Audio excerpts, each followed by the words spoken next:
adversary, fathom me, find me, and die.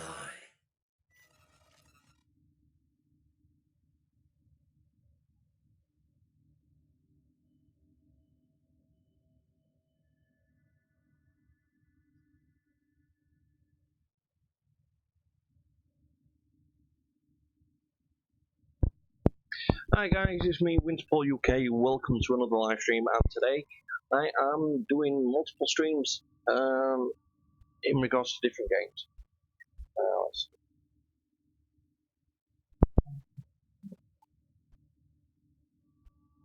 Let's bear with me a second.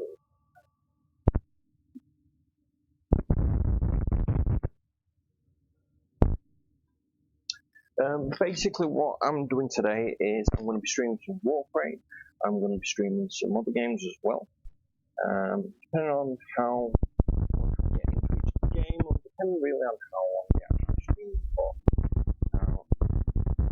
Right now, I'm not some music going on in the background, like that. But it has been a pain in my rear. So right now I'm just tweaking everything, make sure we've got all the stuff we need, and then we'll be good. So bear with me a second and we'll get up and run.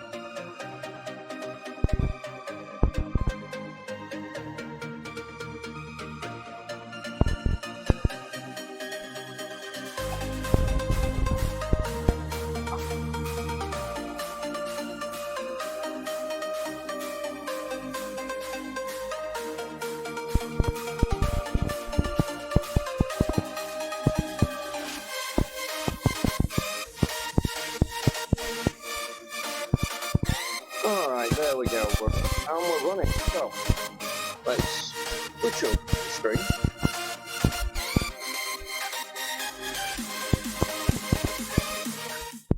And we'll actually have that a lot lower. Okay, basically what's been happening since the last Warframe? Well, there has been a frame release, and there have been new updates in regards to the what we do got over here. Prime access is now available for Ember Prime. So don't forget, if you've got Amazon Prime, connect that to your Twitch, which will give you a free Twitch Prime, and I should say you'll get Twitch Prime and you'll get a free subscription, which you can give to any stream like YouTube, and it'll help them out. Now let's see. Okay, let's see Windows.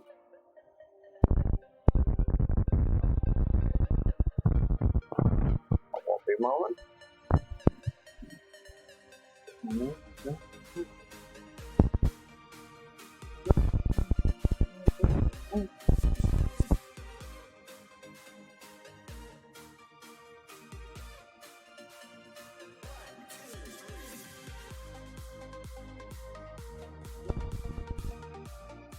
Just bearing with it a second, guys.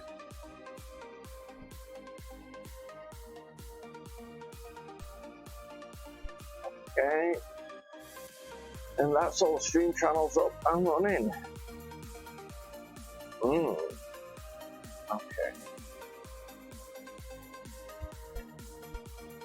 You know what? It'd be really cool if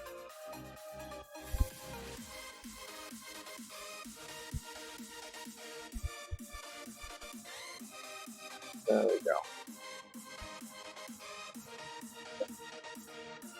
Sorted. Okay, so today basically, as you're probably aware, the Lich is out, and it's basically lovely as fuck. It's a stalker type. Shut up talking. Okay, basically, as you've got these stalker, it's basically the same thing, except from this is personal to you, and you have to do the quests. You have to do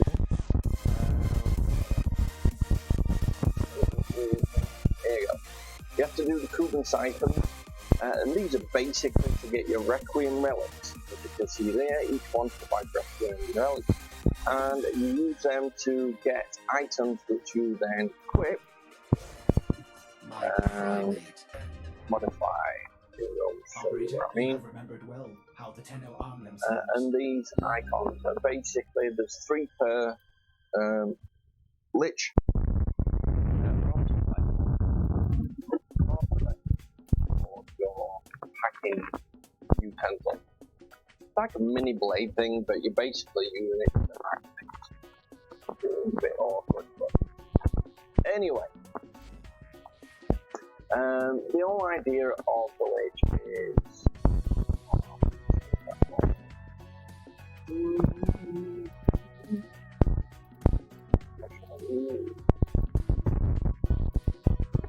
would you do just because it worked well with the tree? It's a multiple.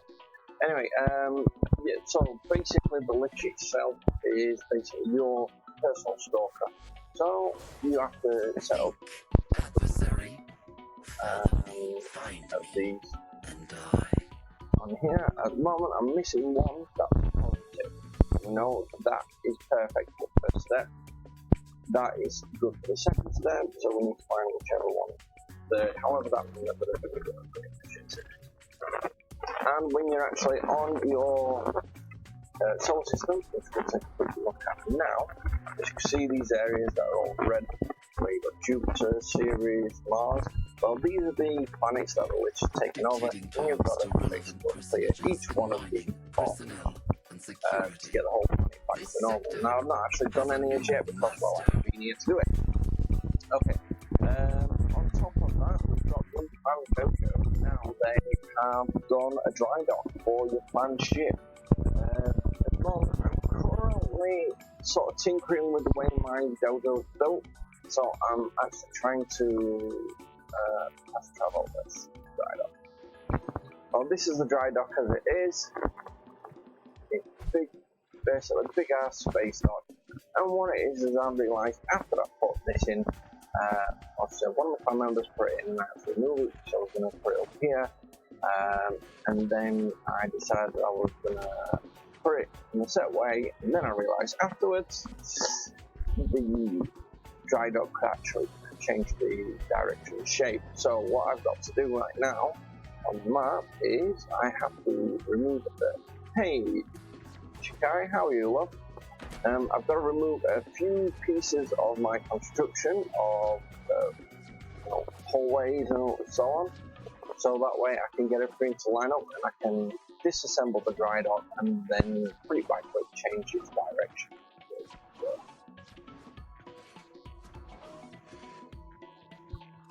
The whole idea is I want to sort of have this area, so along the outskirts, outer wall, so to speak, we will have it set up so right thing, right room. Yep. Okay, so basically I want to have all the rooms connected. And now I'm 59, so I don't have to wait like 2 hours to do that, that's fine. The idea is basically, I've got to get these 2 pieces of hallway to connect up. So this one I'm in right now, I actually need to change it to a standard hallway. At the moment it's an extended one. And then once I've changed that to a standard, it should match up with that line that you can see coming from at the top, and I'm pointing at the screen, but you're not exactly looking at my finger like that. Anyway, but once they connect up, then I can remove the dry dock, and I can sort of change which way it's facing. The idea is I want to sort of make most out of all the space without it being overcomplicated. So all I'm really going to do is the center part of the dry dock that you can see at the moment on the left hand side of its build. You know, I'll do it as a map. So basically this section here, I'm actually going to have it where this over here. So I'm just going to basically turn it around 90 degrees. And what that'll basically do is it'll mean that the center column over here, and I'll be able to build that direction. We'll basically link up to the other areas, which is great. And then I can build over there, and it's like this direction is going to be complete. It's just so it's not all complicated. So that's why I'm not actually doing any of the dry dock missions right now. I know there's one that's been added, a new quest. Once you've got dry dock built and everything, but the problem I've got is if I do that right now, I don't know what it's going to do to dry dock, and if I have to, and it doesn't allow you to remove the building or change its position without destroying it. So that's a bit of a pain. But wait 2 hours and we'll be able to change the location. We'll be able to start packing things up. Anyway, music is annoying.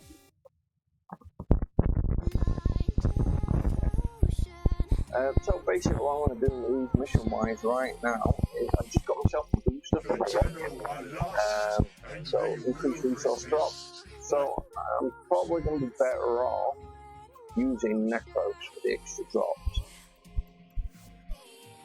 So whatever missions I'm going to do, that'll be the best. Now I do need to work on Rising Attack. That's the new mission. Unfortunately, I didn't make notice of our members, so some of them left. We're down to 3 members at the moment, but I'm not ready to start doing any improving until we've got some more. So right now, let's see. Vandal. Got no really I need out of them for leaving as is. Right, let's do some of these costumes. Basically, need to do this. Do that fire. We need to basically stack up some relics. We need to get a lot more. And get them cracked. That will basically allow me to get all the parts I need for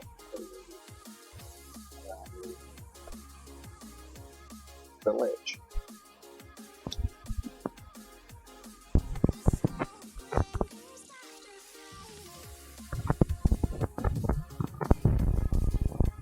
Now a bit later on we've got a couple of the games we're going to get going. They vary from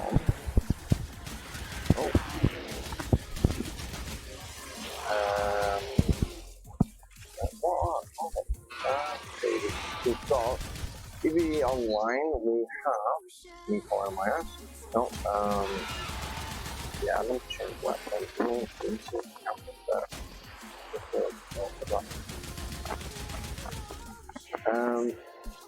Let's see, we've got PvE online, we have Path of Exile, we have a few others as well. No Man's Sky, I haven't been on that for a week. I've got Minecraft as well, so I'll look at that as well.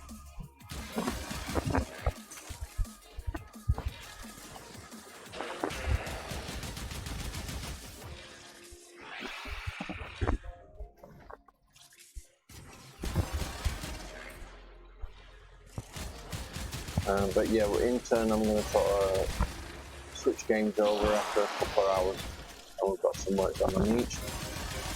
And depending on what people want, will depend on what I have to start seeing next. But as Warframe's like the long list one, I think I'll start off with that one.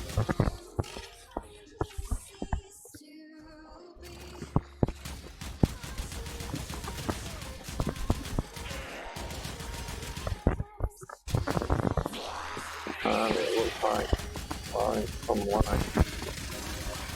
Hopefully it's not to do with me. Oh, there we go. Listen, the machines are coming to life. There's Kuva in the air. Ugh, look at that scrawny creature. Open door. Where's the meat? Let me in.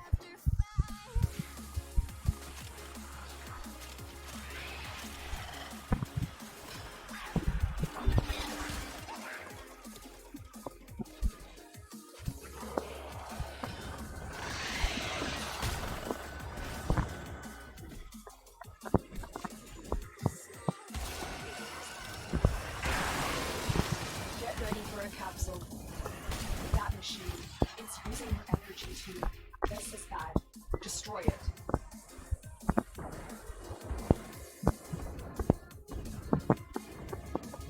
Come on. What's happening? Boom! Boom! Boom! Look at those fireworks!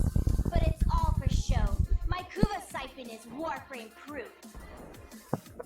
Another life support capsule is now available.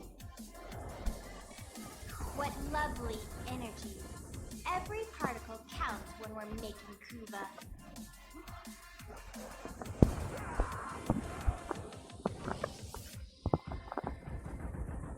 Extraction is available if you need it. Our operative is making progress. This will help our cause.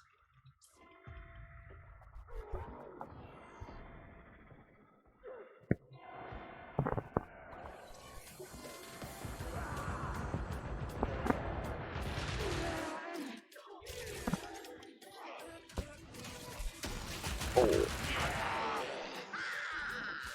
So how are you doing today, Shikai? You had a good day?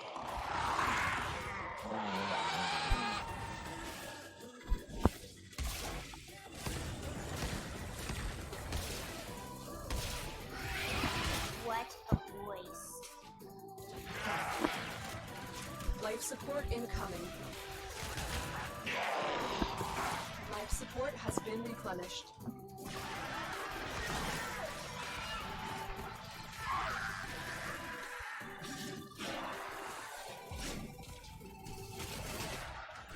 For the Tenno.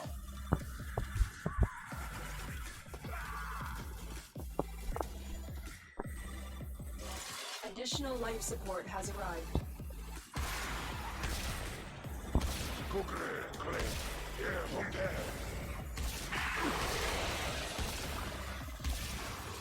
What was I thinking? What you do when you're actually killing that cloud, you hit it with your beam from your Tenno. That worked. Your operator form is key. Target the other Kuva clouds.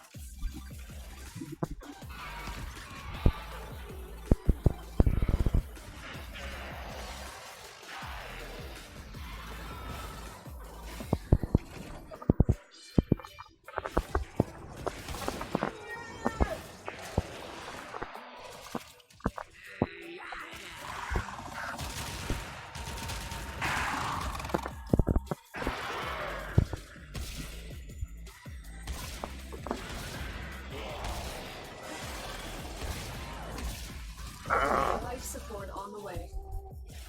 You are running out of time. Consider extraction. Someone grab a life support.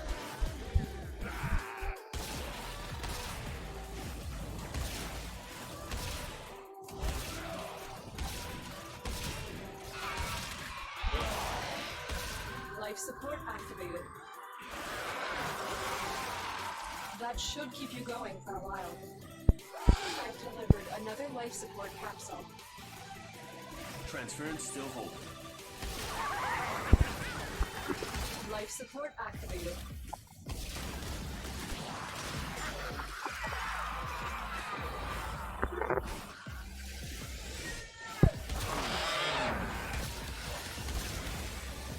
You useless balls of festering flesh.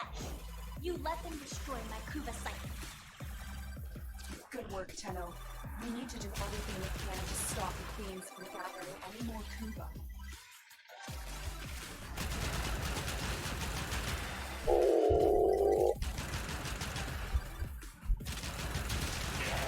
Right, just for those that don't know, big guys, if you've not noticed, I'm basically going into them using my Tenno.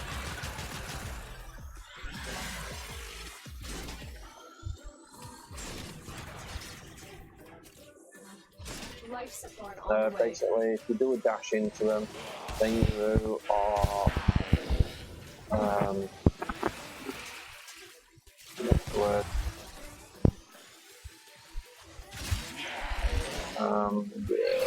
You're basically disarming them from their actual weapon.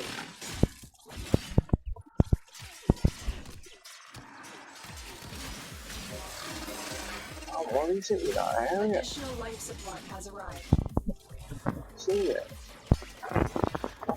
weird as hell. Yeah, so you're basically disarming them, and once you disarm them, you can kill them.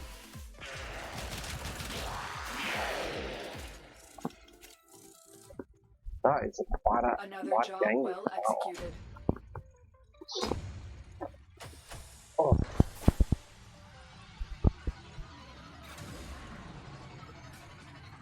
The Chroma is a decent weapon for Necros, but right now, I'm not getting it.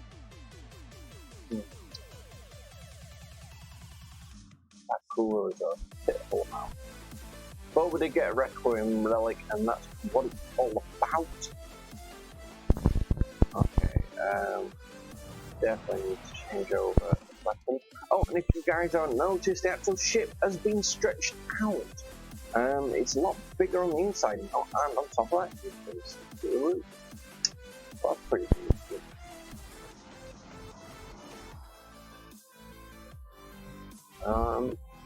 These rooms seem a bit wider as well, not major to be honest, but on the whole, you know, the actual corridors, the width of them is basically the same, and I say that because I actually put people around, and they have not changed. So there's no additional spacing to let me know that. And where I put these, this should be over here, and you can see the floor being stretched out at least, yeah, I would say in game about a foot maybe on both sides. But it does actually suit this a lot better, so it's pretty decent. Okay, let's see. Squad. Alright, I've already checked the Barracuda. It doesn't actually have anything decent for me this time round, so I've left it as is.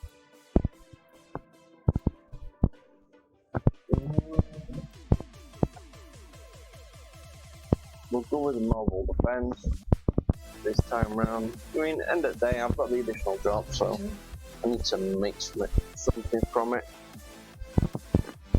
Get some additional funds, so to speak. Extra credit drops, extra everything. Unfortunately, it seems that we'll just keep getting games where, or we will be keep getting games where we have an initial connection to them.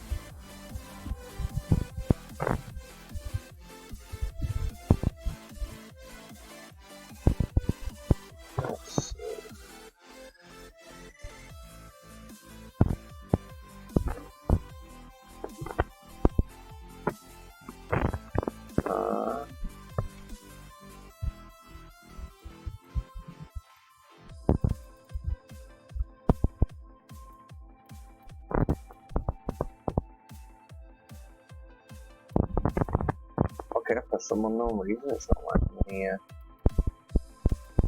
going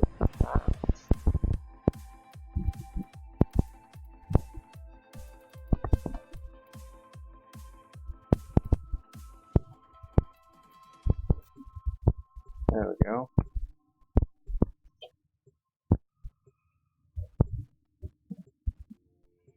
In a blink of an eye, there you were and took a hold of me. Thought I found everything that I would ever need. 'Cause it's you. This is a mobile defense mission. You must deliver payloads and defend a number of locations while I break into the network. Be prepared for heavy resistance. I can't do this without you. Keep going. Nobody knows you're here. But if they do, they're dead.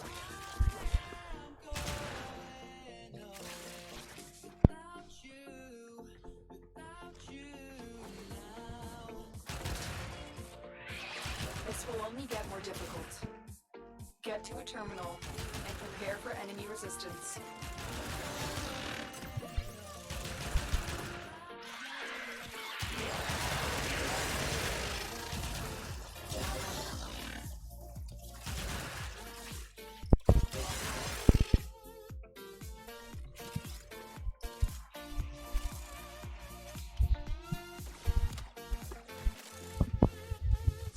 Here is a terminal. Get me in and get ready to defend.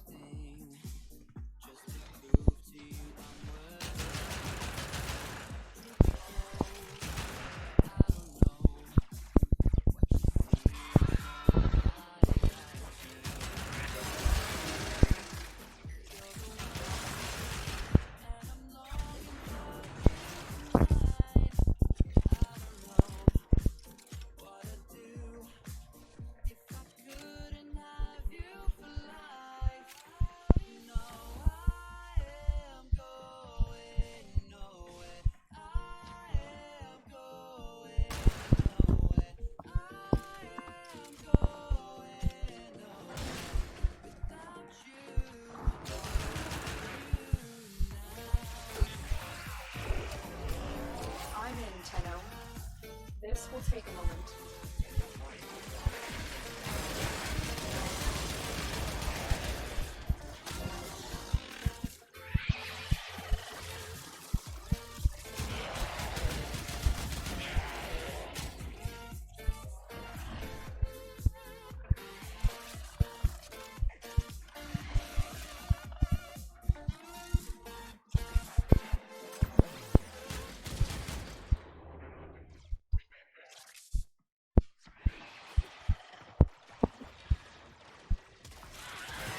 Still working on it. Continue to defend.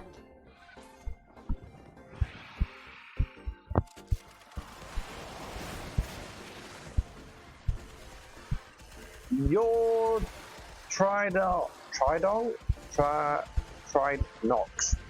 Hello, how are you?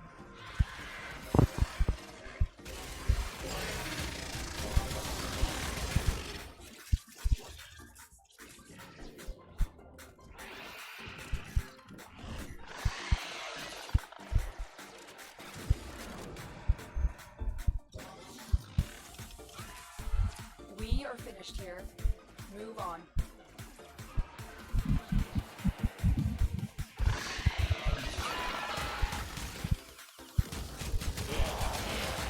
What is that thing? Relax, child. You won't feel a thing. Promise.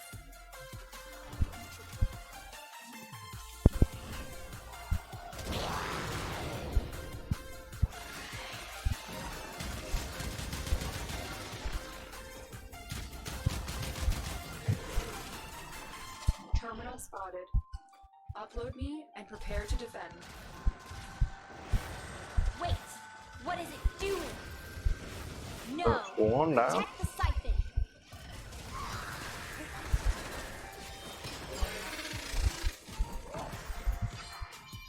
Ah, did ya? So what is it you want to know?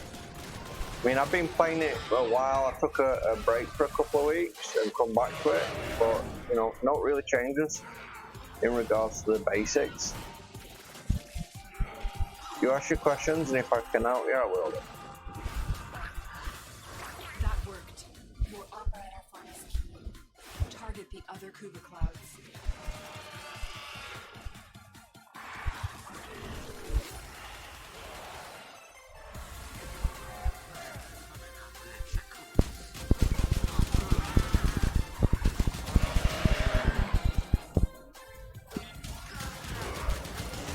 I'm in, Tenno. This will take a moment.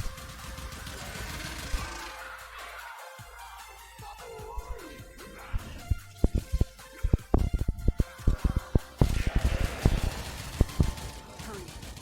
Use your operator form to strike those Kuba clouds. Walkers incoming.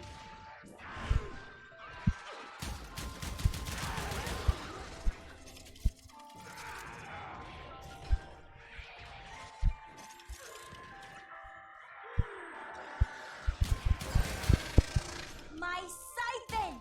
I can't believe how useless you all are! Report for execution at once! You've destroyed Queen's Kuba siphon. We can't allow any piece to survive. Still working on it. Continue to defend.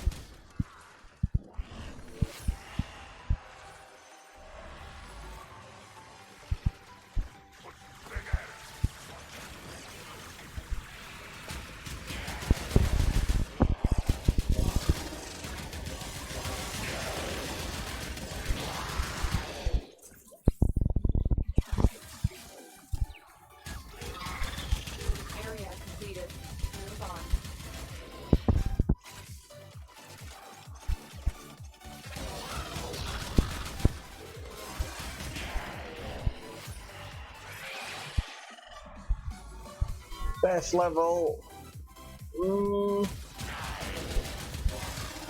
Okay, well, there's a couple of different ways, to be honest. It just depends on how you want to play. Do you want to play as, as fast as possible, or decent? Are you looking at sort of just leveling up as in your levels, not the frame itself?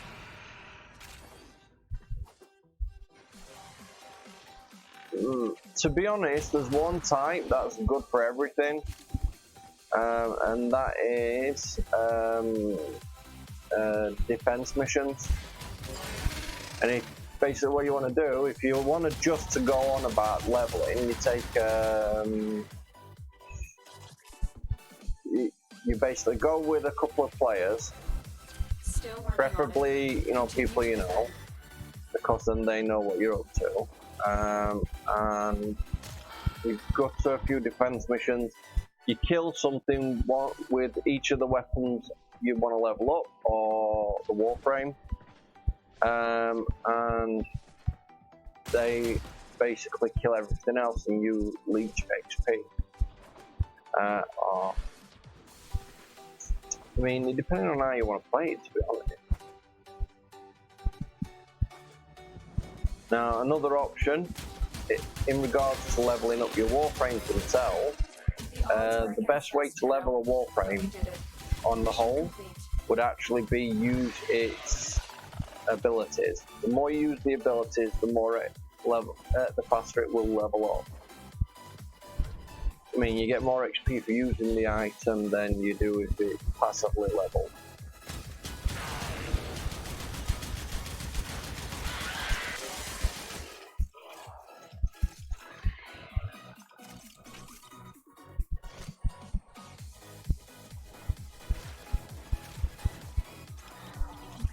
And if you're going for something like a spy mission, then you want to be taking something like Navara,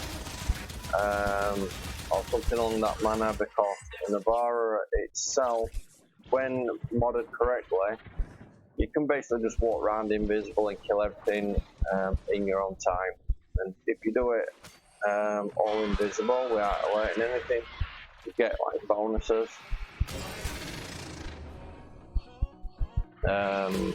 So it really does depend on how you want to play. I mean, for me, what I tended to do is when I wanted something really fast, I'd go into defenses and level them up that way. But when I just want to enjoy playing the game, I just get the frame I want, at least one maxed out decent weapon, and then I just go into a normal survival game or something along that line. You can level up a Warframe literally in half an hour to an hour on a survival game.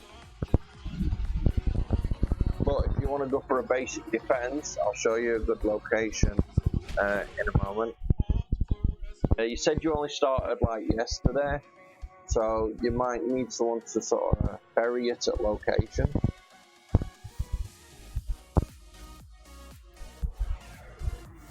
Wait a second. Okay, so basically you want to go to... No, it's not. It's over here. There you go. Hydro. Great defense mission. All you need is one good player with a good CC frame, and as long as you get a good kill on a weapon with your weapon, then that weapon will get plenty of passive XP. If you kill with a Warframe using its abilities, then you'll gain passive XP. Now, depending on what frame you're building, you don't even have to worry about doing the killing, because you can do get a lot of bonus XP just by buffing the other players. For instance, if you've got a Rhino, one of his abilities is to increase or gives your allies a buff. So if you've got that unlocked, you just buff your allies while they're doing the CC, and you get some extra passive XP to buff. But the main one for defense missions is actually Sedna on Hydra. That's what most people go for, to be honest, because it's a smaller enclosed space and it works best for most people. You know what? I'll give you a quick. I'll do a quick 5 rounds solo just to see if we get everything of it. Let's see. We'll take. Let me vanish in. I haven't done myself yet, have I? Operator, did you hear that? It said, Oh, yeah. Yes. cosmic background radiation is a riot. Okay. This is my Banshee build. To be honest, it doesn't really make much difference which one I take in regards to weapons and things because I won't be using them. Well, But there you go. So I'll switch over to solo. Cut down the... So that way it's showing how easy it is. Okay, and we're going to set that. And we're going to hide it. Now for this, if you can't actually get here just yet, what you do is you ask for a taxi. And that's basically another player that has access to this location. You join their group and they queue up the mission for this location. That then allows you to go there with them, even if you haven't unlocked it yourself yet. Our position has been compromised. Drop these on there and might get some of that. Reinforcements arrive. Okay. Right, what I'm going to do is I'm going to play the part of the C6 person that's going to get you the XP. But because it's really easy, you'll sort of get the gist of it. I mean, as soon as you get the hang of using your Warframe and its different abilities, you'll sort of learn it all easily enough. And there's always players like me that's willing to give a helping hand to those who want to help themselves, so I don't mind helping you out if you need it. Let's see. Okay. There we go.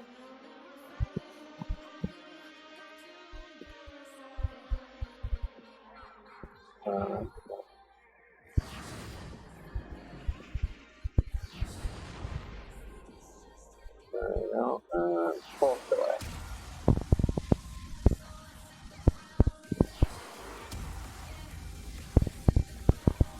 This is basically it.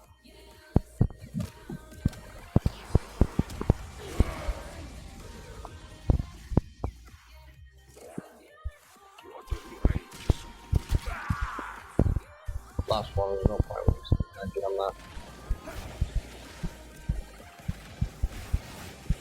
Now mine is literally built to do the damage. It's not really energy efficient, so to speak, but then you have another frame like Trinity or something along that lines that will come and sort of give you the energy boost that you require. So it will give you an extra energy source.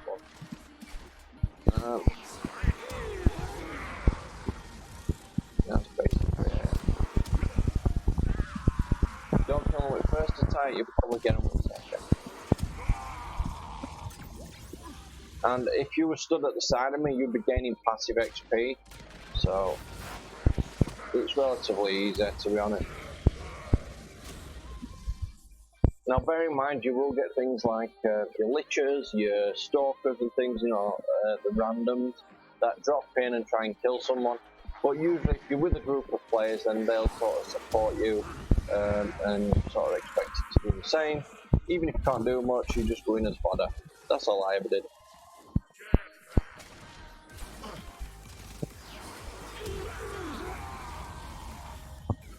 I mean, I've got everything leveled, so right now it doesn't really make much difference for me. I have got a couple of frames I'm still missing, so it's not like I won't be using this method or setup. Okay, drop an energy pad, hour blast, kill them. Each frame's got their own different abilities, some are passive, some aren't. Some will do a decent job at CC, some won't. But it's something that you sort of look into as you learn the game. If you want to learn this level, then this is probably a better option. If you want to look at sort of learning how to use them a lot better, then my suggestion would be survival. It's always a better option. I mean, you will level, it does take a little bit more time, but the benefit is you sort of get used to using your abilities and how they work best.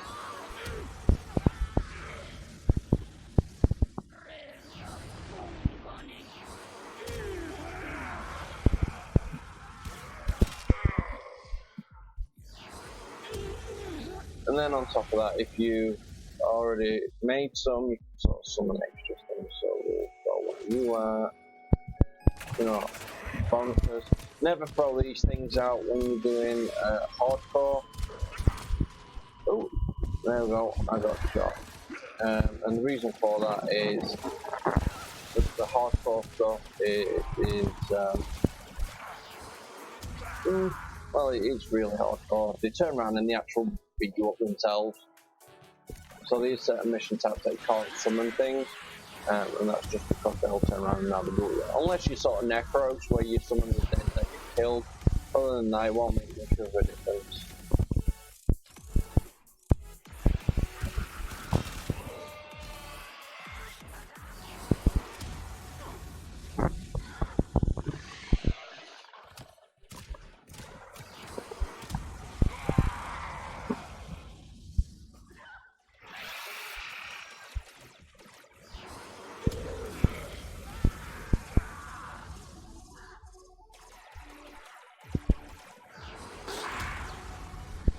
This is it. I mean, it is relatively boring, but it's efficient to do it this way.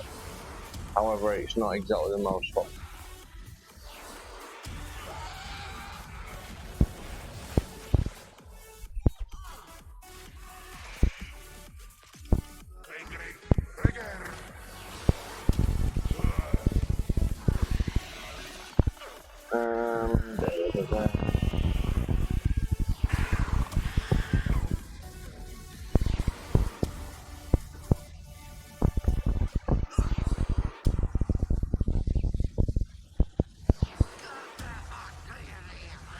To be honest, I probably should look at my Banshee a bit more. I mean, another one would be, let's see, Bobbin. Pretty decent when it comes to CC.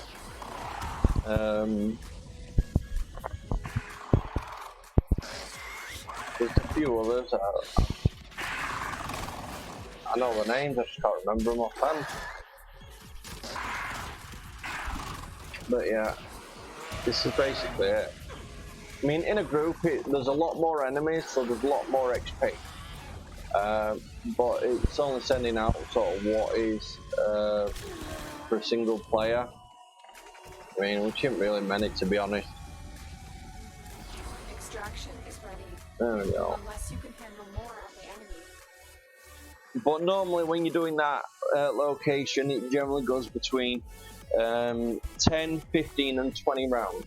Depending on what your group's like. Most of the time it's up to 10, 15's better, 20 if you've got a decent group. Anything above that's kind of pointless because you're just wasting your time.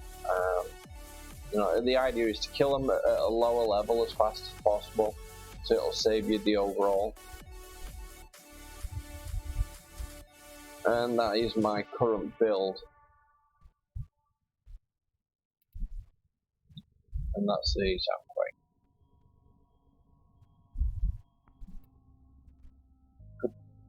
When I actually get what is it? An aura mod to put an aura former, to put on here, then I'll be replacing that for something that's more suited. Because you can change that for something like corrosive projection, which strips the armor from the enemies, which makes them easier to kill. Or you can use something like growing power, wherever you do damage to an enemy and cause a proc. That's basically an effect of slash, puncture, damage, whatever. That will allow you to then. What's an aura mod?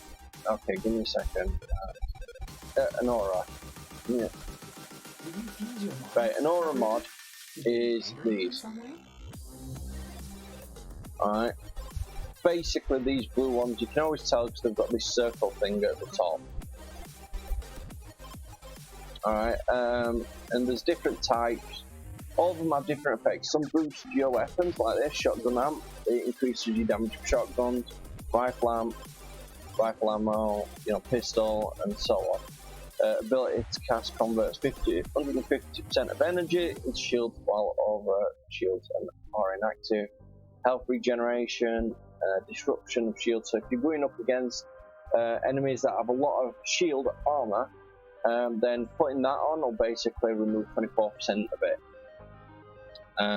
Increase your sprint speed, reduction to toxin. So if you're going up against infested, they usually throw out a few stinkers. Well, I call them stinkers, but they're flying NPCs which throw a toxic cloud out.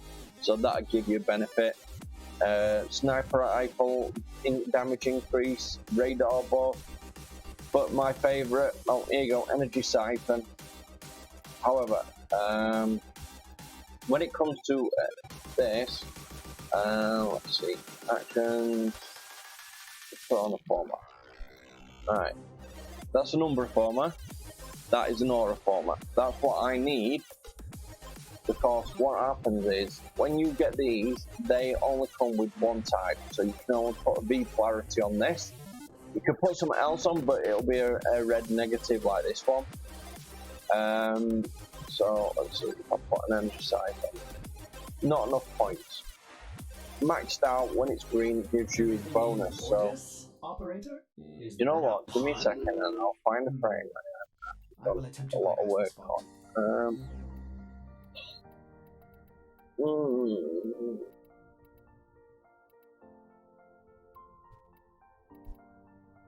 Let's go to this Octavia. I think I've got a few.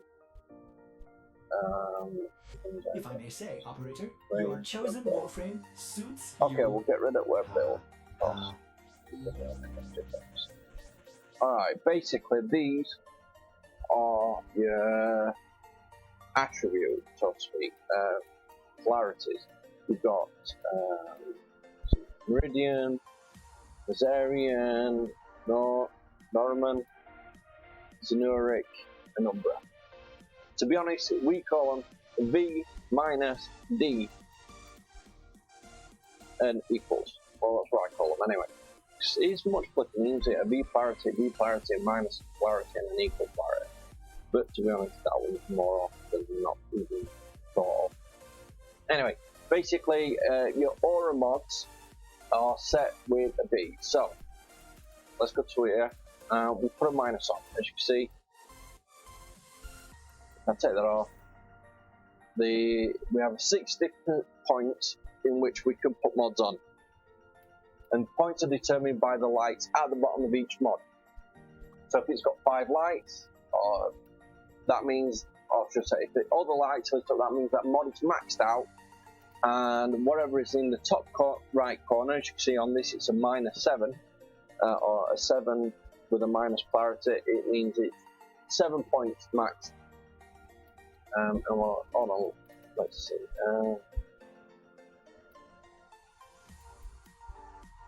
Anyway, we'll do this one. So, okay, you can see this is a 2 polarity on a D. On this one, it's a 7 polarity with a D. Okay, you can see the difference here, and the reason for it is these lights at the bottom. When the lights are maxed out, whatever's in the top right corner, that is the maximum number it will have. It can't go up any higher. Okay. However, when you've got an aura mod, you might as well max it out, because there's no point really having these below unless you're saving them to sell, which can make you a bit of platinum on occasion. You know, it won't be much, 3-4 platinum, you know, depending on what mod it is. On occasion, when you've got certain ones like let's see, here we go, power donation, growing power, these you can get a lot more platinum for. Let's see.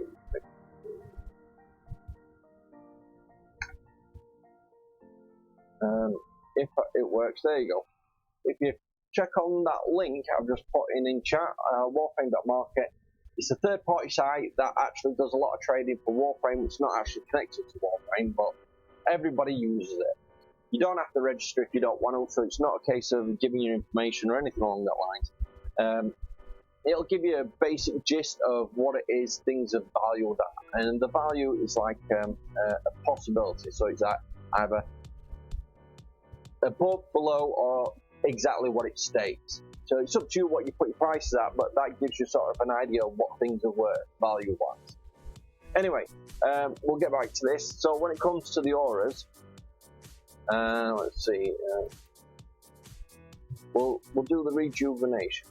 Actually, no, we need something with a V polarity, so we'll do an amp. Here we go. We'll do the pistol amp. So we've got a max pistol amp at 7 and a standard pistol amp at 2. That's not been upgraded. So if we put that one on, as you can see, it increases from 60 to 64. However, a maxed out one gives you 60 to 74.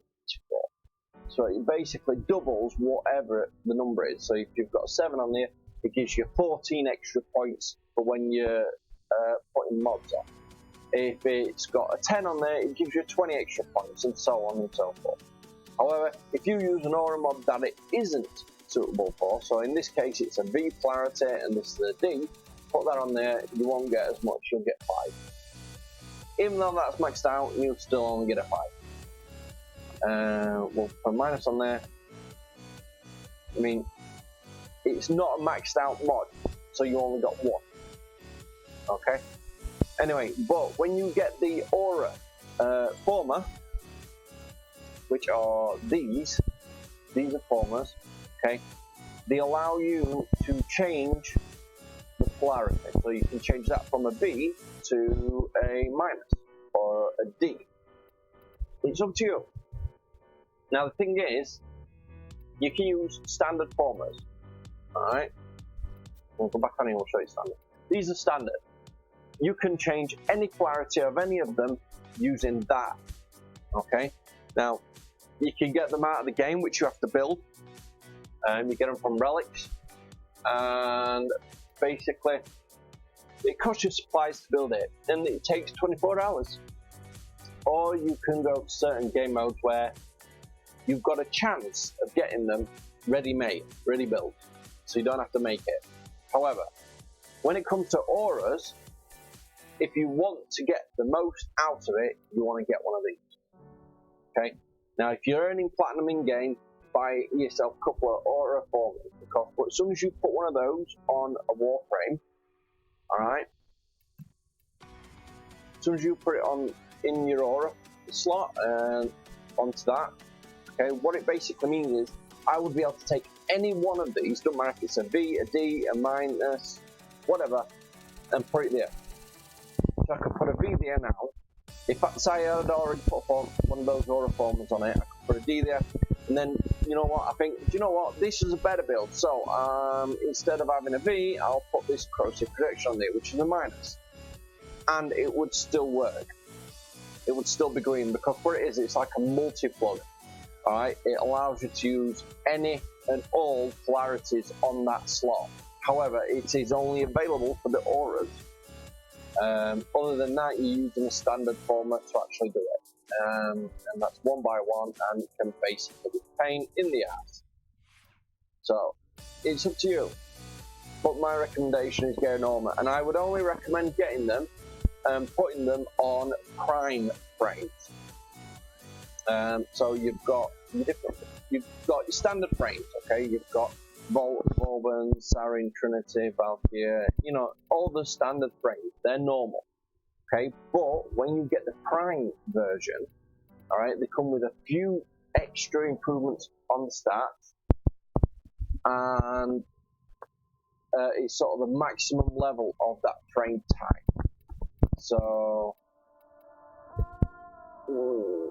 okay, we've got a Volt here. Alright, as you can see down here, its stats are 15, 100, 100, 150, and 1.00. Okay, now, when I go onto my Volt, that 15 becomes 100, that 150, that, no, 100 becomes 200, and so on. So you see the buff in the stats, it basically jumps up. Okay, that's the difference between the prime and non-prime. However, the prime is what you keep. When you're leveling, if you're going just for leveling in Warframe, this is my advice. Get yourself the standard frames, level them up, max them out, alright, and keep the space. And then when you get, say, the prime version of that Warframe, build it, get it ready to claim, then delete your old frame, you know, standard, and then the slot that you had for your standard, you put your prime in there. That way, you're saving yourself platinum in regards to buying Warframe slots. I think this is the only one I actually need to get my hands on right now. With Grendel.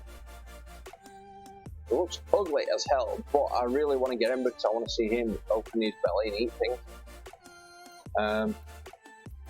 But yeah, the basics is get your normal frame, level it up to maximum, leave it until you get your prime, and then once you've got your prime, replace that. Advice, never get rid of a prime weapon or warframe. The reason for it is if you get a prime weapon for the XP, because you need, you know, it's all about leveling. You level your weapons, you level your warframes and everything just to get your master rank. Alright? But when you get a prime, never get rid of it. Even if it's complete and utter rubbish and you don't like it because it's got really bad stats, you can't use it or anything, don't get rid of it. The reason for it is, every so often, they'll revamp, they'll buff them, they'll give them extra stats, they'll replace certain things and make it better to use, more usable for the people that want to use it. And for the people that thought it was utter waste of time, when they get it rebuffed, you never know, you might like it. Trust me, it's happened a few times and I'm about to buy the same thing over and over again. But yeah, there's a lot of differences what you can do in regards to Warframes. It's all dependent on how you want to play, but when it comes to leveling, the main place everyone goes is Hydron on Sedna. If you are looking at getting yourself some credits, then you want to be doing the Index on Neptune, and that's probably where I'm going to be going a bit later, because it's basically easy. Alright, all you need is a minimum of, I think it's like 40k. Let's take a quick look. Here you go, 30k investments for the minimum, 40 for the medium, and 50 for the gold. My advice, if you're first starting off, try the low risk, so you put in 30k and you get 75k back as a profit.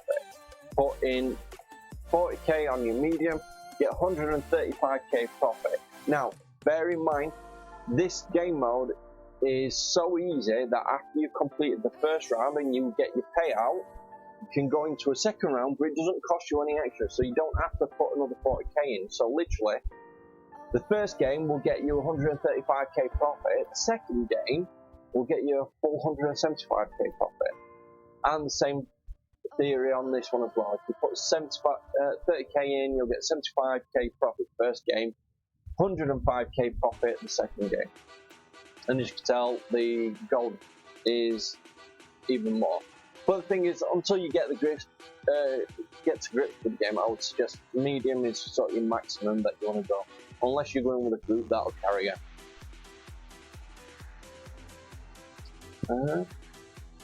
I think that pretty much covers all that anyway. I know I ended up went into a bit more information in regards to the former mods, aura mods, but all the mods are basically stats. I don't know if you ever play Call of Duty, but you know, the perks that you put on, same kind of thing. It's the same stuff, it's just in this case it's called a mod instead of a perk.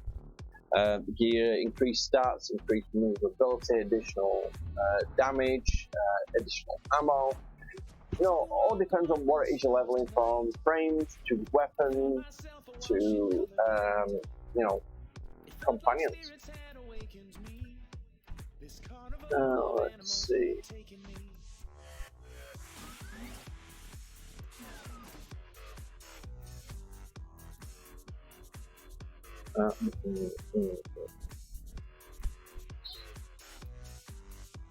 You know what, I'm going to do a maneuver run.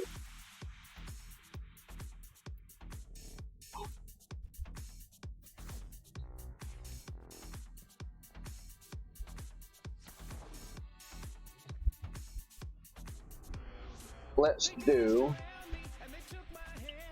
the mission that I choose for that. Now, basically, what you do is you go to Lua, alright, and the plateau is my recommendation, alright, and on there is like a mini game where it's a giant musical instrument and you've got to sort of play the tunes. Hopefully, we'll come across it, but if you do it correctly, a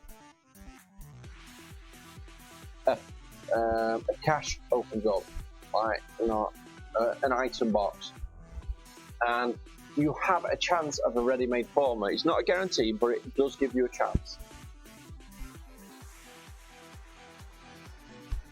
Infinity and a credit booster. Okay, well, to be honest, if you're doing it that way, I would probably say a survival would get you the most, and go with the Necros because they will get you extra drops.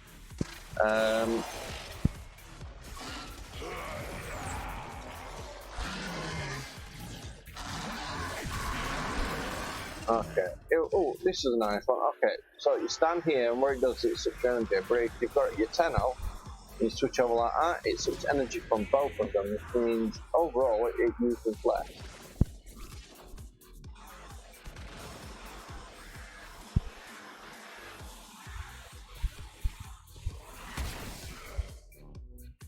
Okay, over here.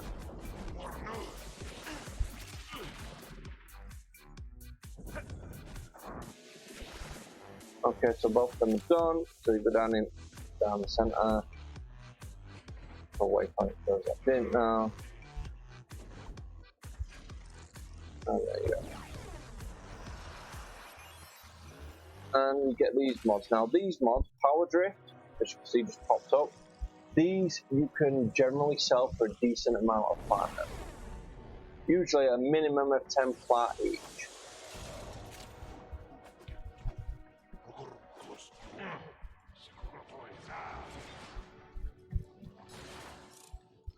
And that thing there that you just saw, there you go, one of those will pop up, but it'll be like gold colour. Anyway, that'll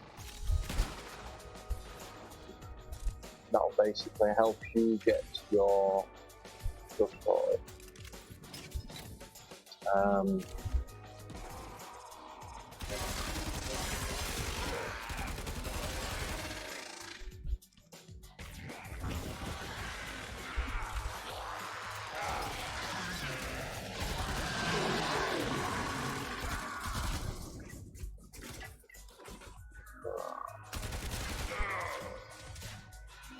Sorry. Well, do you know my only problem about streaming and playing a game is sometimes when I'm streaming and I get into a game, my brain starts being funny. And I can't think of what I'm trying to say because I'm concentrating on what I'm doing at the same time. I'm really bad at that. Alright. First resource cache. Oh, yeah. Detecting 2 more faint hits. There you go. Oh, well. Pack you.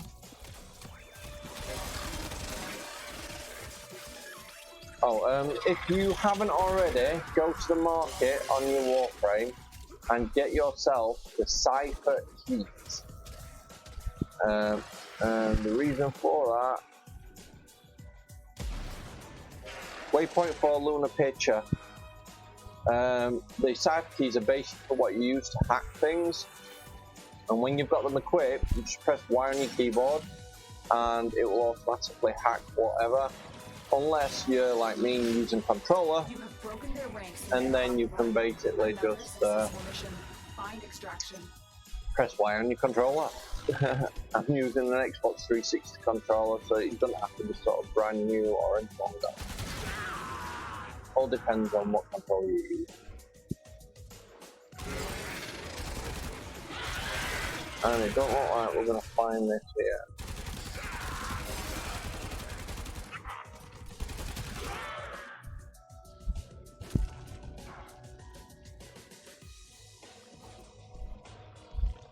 No. Whoa, shit, I just got run over. Someone's got the Warframe.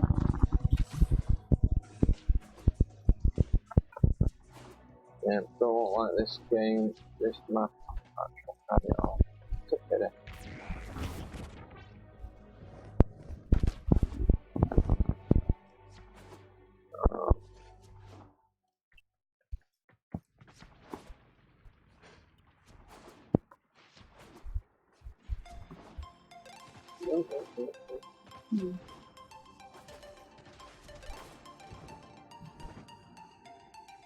Yeah, but basically on this map, there's a lot of stuff.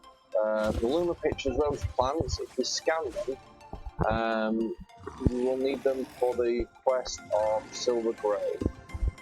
Okay, I'm not going to give you too much info on that, but basically it's plant based.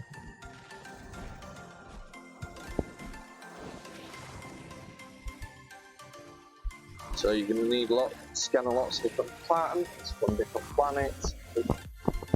Make sure you scan them when you can. Your Ceph1 scanner is your better option to do that because you can get plugins for it from Ceph1, which give you a chance of increased scanning amount. So if you scan one plant, you've got a chance of getting 2 of the same plant.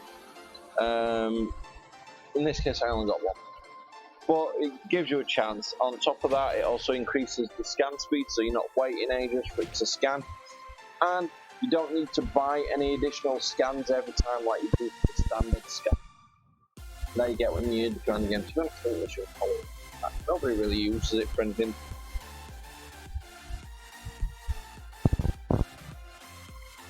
Let's see if we can get it.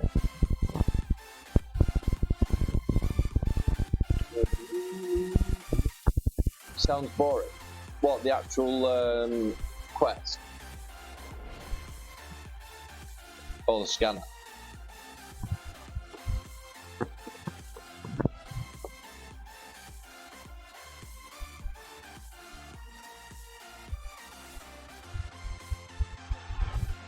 There is a large platoon of Grenier Marine stationed here. Leave no one standing. My intel suggests there are rich enemy supply caches in the area, but I am unable to pinpoint their exact location. Search them out if you are willing to shoulder the added risk.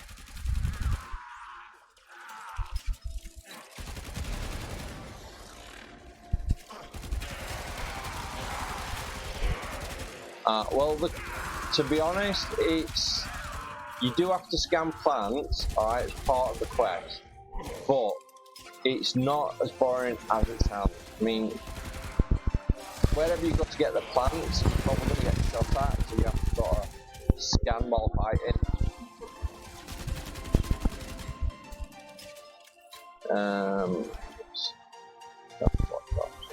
Oculists, if they scan you, sentient fighters won't be far behind. Oh, cool, sentient. Yeah. The sentient has detected you. Fighters incoming.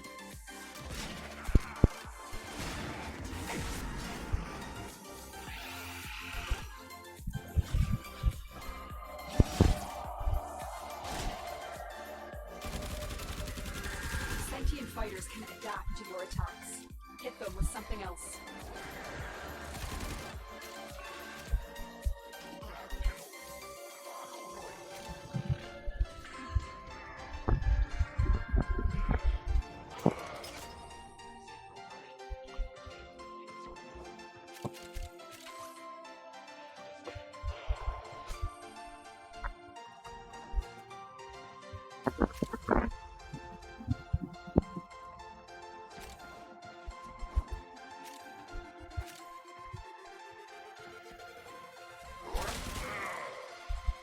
I love it how bullets sometimes just rip them right down the middle. Shoot them in head and all of a sudden you split them from head to toe. Real. Keep moving. None of the scanners have detected you.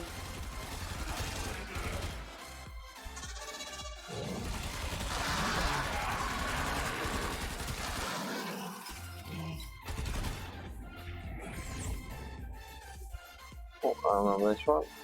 Okay, in this one, you want to go up here. Oh.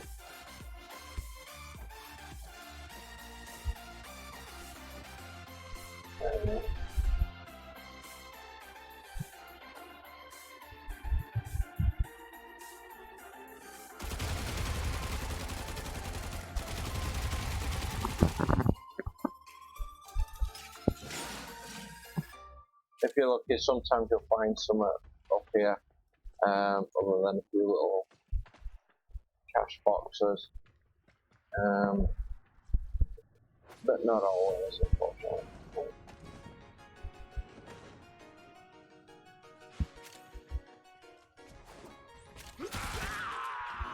Looks like someone's got a boss coming in.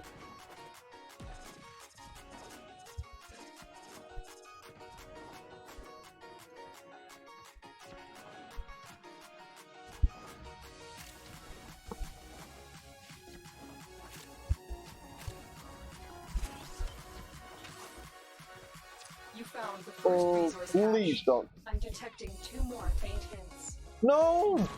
You pillock!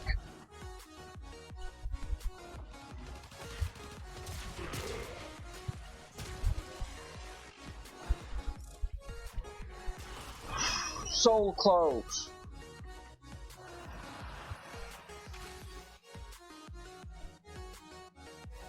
Yeah, whoever ran onto that big button, you've got to kind of keep an eye out for those. Of course, you could have fucked it up for everyone.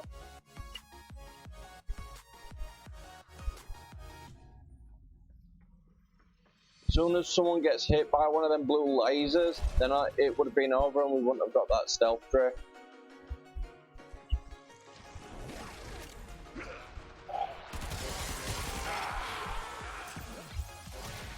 Right, I'll show you what I mean by this.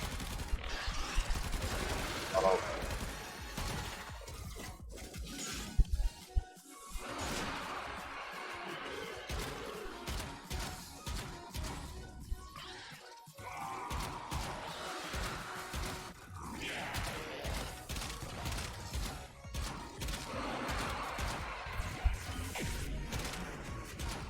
You found a second cache. My readings indicate 1 more.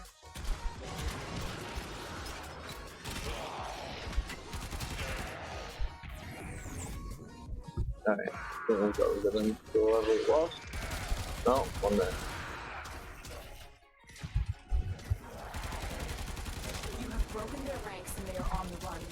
Another successful mission. Find extraction. Alright, I'll give you a quick rundown for this once we clear this room out. But I'm gonna run for it. Okay. The big ass button over here was lit up. So as soon as someone stands on this, it activates this and that and this over here. And basically, if you get hit, well, also the things in here as well, where are they? I can't find it. Anyway, basically, when you get hit with any one of the lasers, it basically locks off this portal, so you can't get there anymore. So you basically got to travel. I mean, it's relatively easy, don't get me wrong. Oh yeah, you can't get hit by lasers coming in here either. So you've got to basically travel from over there all the way through here. We are getting hit by a laser. Otherwise, you end up losing the chance to go and get that far. And to be honest, it can be really a big pain in the ass, especially when people do it and they don't realise they've done it. You know, if you specifically come in for drift mods, I've seen it where a couple of new players come in, they wanted to get the mod and then someone just fucked it up because they didn't bother looking. So I always recommend learning these before you come in to do them. Or at least take a group of players that know what they're doing.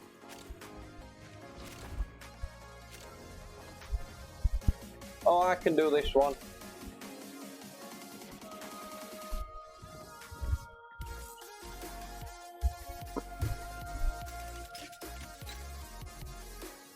That way, everybody, let me do it.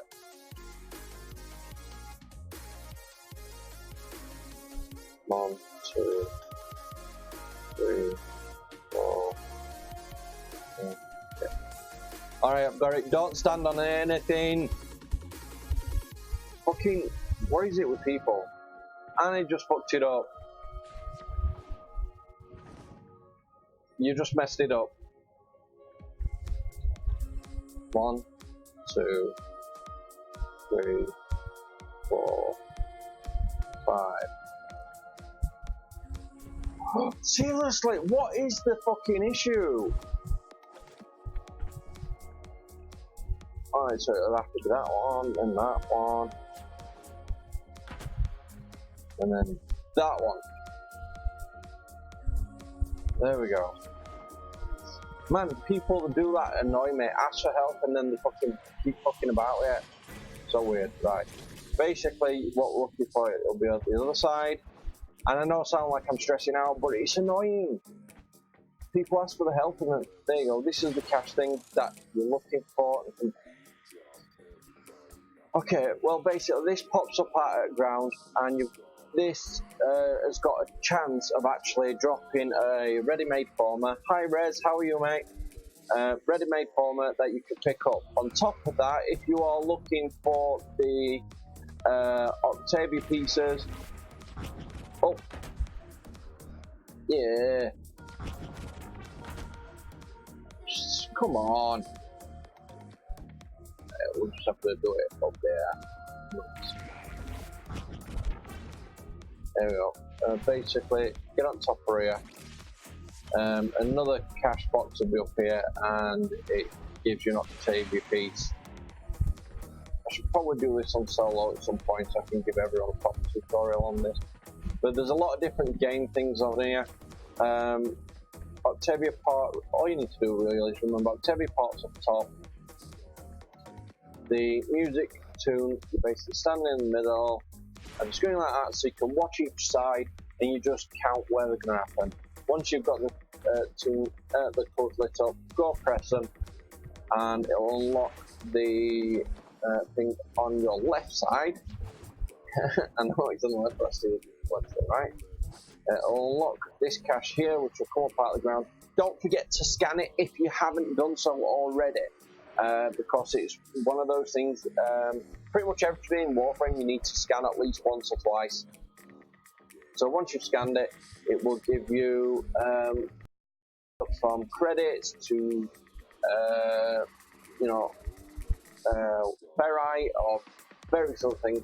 But what you're basically looking for is a former. And they come ready-made, so you don't have to spend 24 hours waiting for it to be built, because it's already made. You could probably get one, maybe 1 in 8 chances. It's not a guarantee amount, I'm sorry to say, because it's sort of a rough estimate. I've not done it enough to sort of say, oh, you're guaranteed to get it on this and this, because it's a random drop. But you usually get maybe 1 in 8 chance, I would think. Maybe a bit more, to be honest.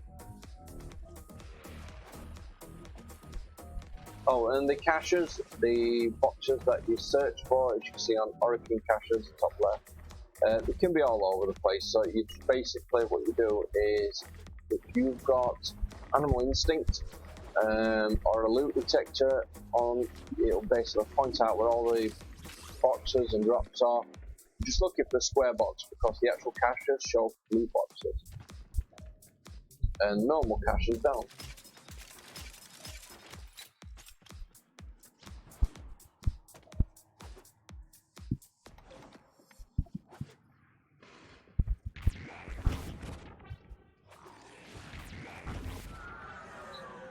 Another job well executed. Oh, when you're also on lure as well, and you're having a pop at the sentience, you need at least, I would say, 1 weapon, minimum of 1 maxed out OP weapon. Alright? You know what, I'm gonna drop that squad, I'm gonna go in solo, just so I can show you things a bit easier to rush through, because someone decides that they will do it. Okay. You basically need 1 OP weapon to sort of do it justice.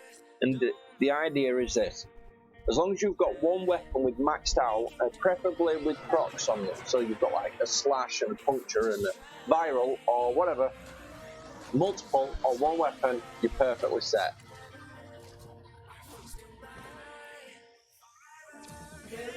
Okay. The reason for it is what you do is you shoot them, and then they become immune. Then what you do is jump out on your tenno form and you shoot them, which resets their immunity. And then you just repeat the process. So you shoot, they become immune, and then go to tenno and reset. Sort of.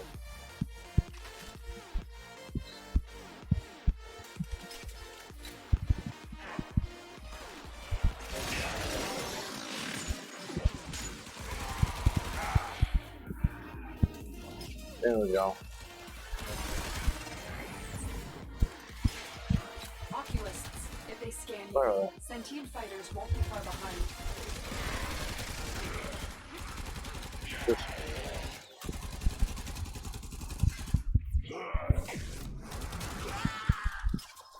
now, one of the main reasons I go with this frame is because I've got it built so I can actually slow everything down a lot.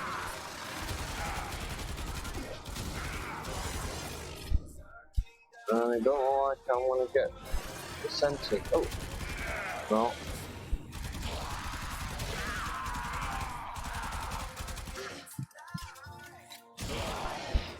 I mean, a lot of frames are sort of OP, but if you move pretty fast. But then when I do this, my build is set up so that they move extremely slow. And if I didn't have my abilities active, I could run up behind them. They wouldn't even have time to turn around.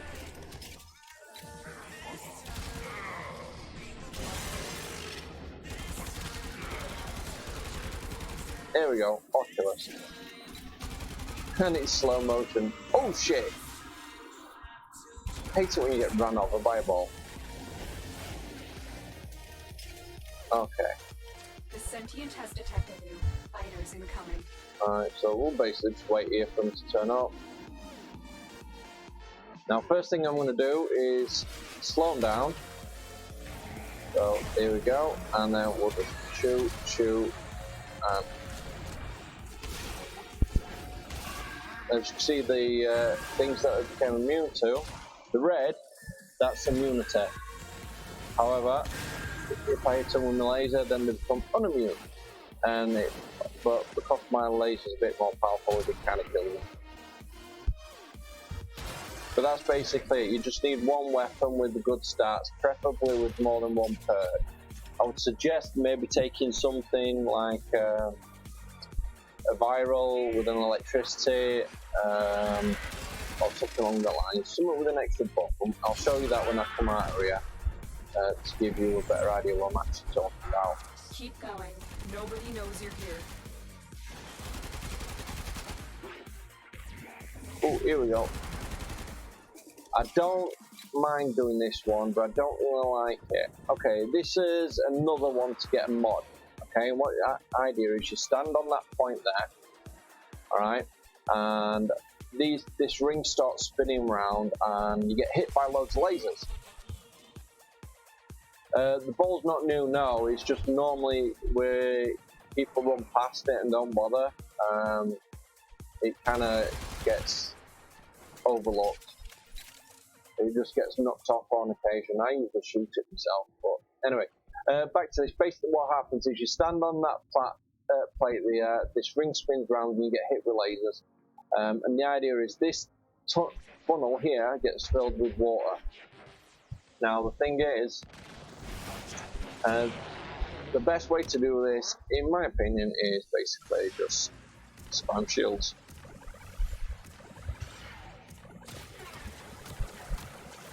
Because your abilities get deactivated, so you can't actually use them. So as you can see, my shields are like 14k. And I'm just sort of looking at the enemies. If they're shooting as well, it gets running. As you can see, that tube is starting to fill with water. When it gets to the top, that's when this is done. Other than that, you kind of are sitting duck waiting here. And then normally what you'd have is an ally stood there, another one stood there, and that floor, as you can see, popped up. And it basically prevents some of them lasers from doing any damage to you.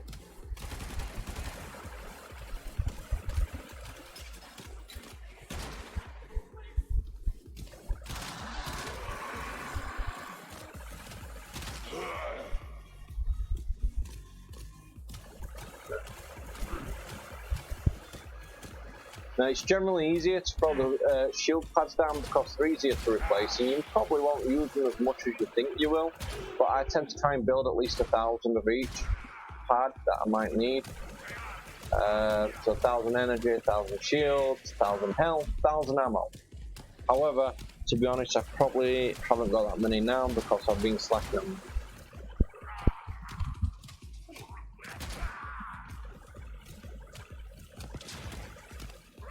Right, where are we on this pipe? Oh, almost full.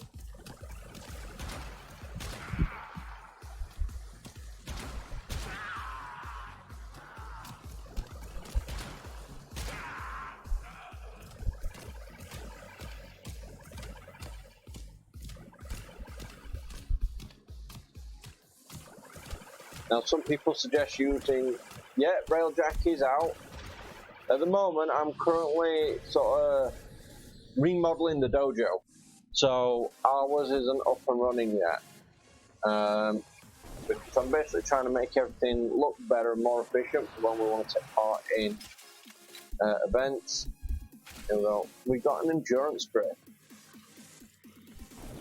So I'm sort of revamping it. I actually need to go back there, to be honest,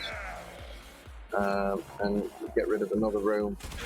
Since they only take like an hour or two to sort of remove, it's a lot easier.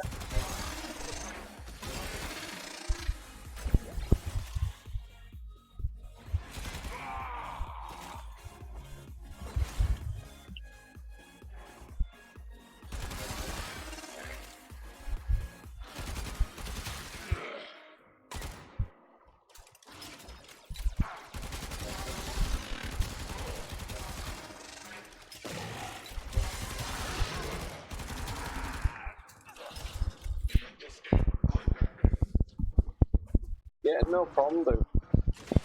I was looking at doing sort of multiple things on the stream today, sort of different games, but to be honest, I hadn't actually played Warframe in quite a while, so I really do need to sort of get a few hours in on it easily enough. On top of that, there's all new players that are joining that need that bit of extra support. It's probably an idea for me to do that.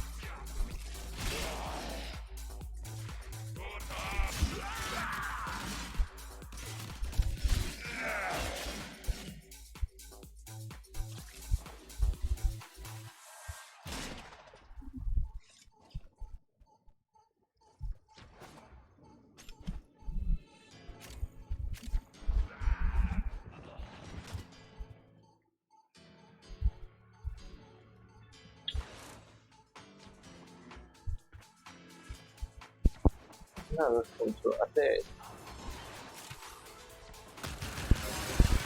Come on. Oh, yeah. Thank you for the follow, Tinder Not. Tinder Do Not. Transference still Much appreciated. Welcome to Frosty World. Here we go. We've got the the musical one again.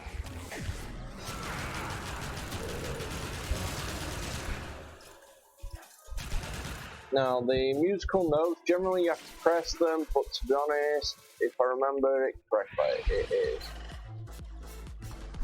Yeah, you still have to turn it on. Never mind. I already know it, so it's this one here. That one there.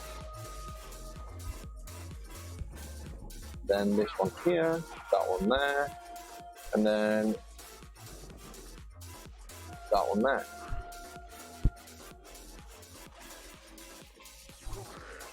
Or did I fuck it up? Hold on. Try again.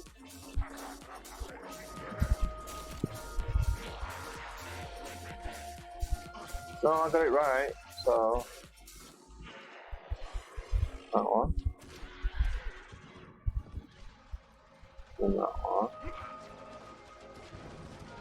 That one, and that one, then that one.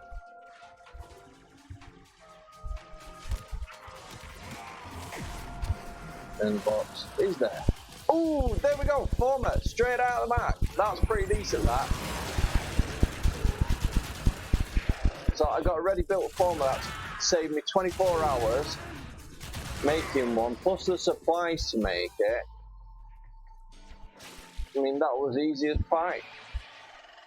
And since they actually redid this, the actual things were all the same. So it's that one, then that one, then this, then the black one.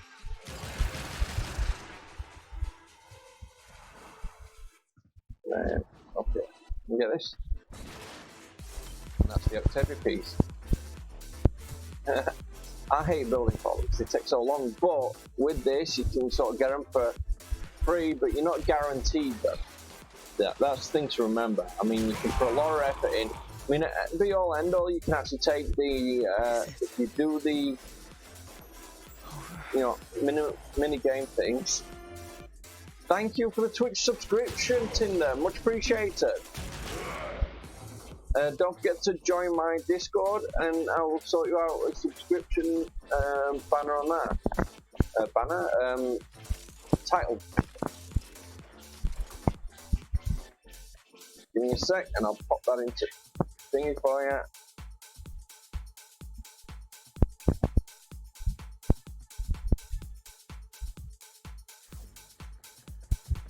When it eventually shows up, if you follow the link to Discord, that will take you to my Discord channel. It's not very active, to be honest, because everyone's got their own life, which is great, but it's nice when people pop in.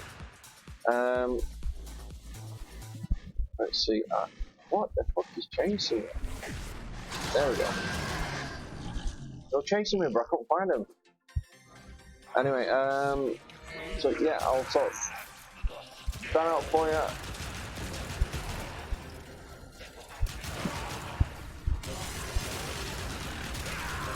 The enemy is broken. Well done. Now get to extraction.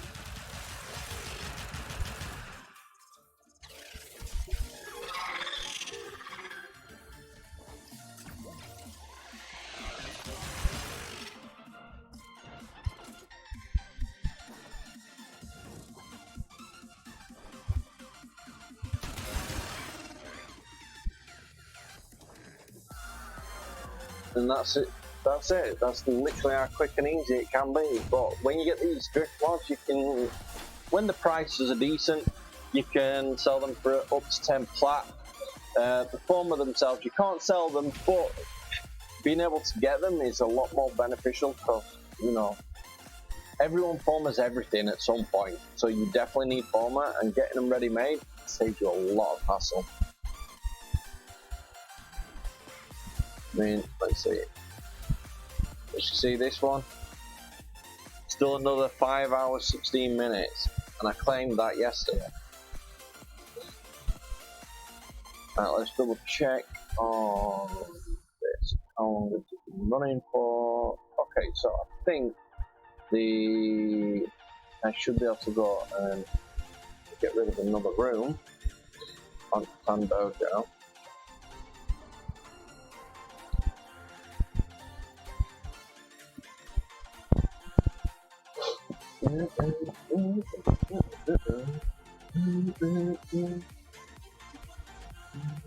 Fast travel, right. Okay. It's this one. Yeah, I just want to change the actual dry dock around, and then I'll sort of do the missions and things for it. Because I don't know if they're doing the missions and then removing the dry dock is going to be a pain. But I definitely want to sort of get this resolved.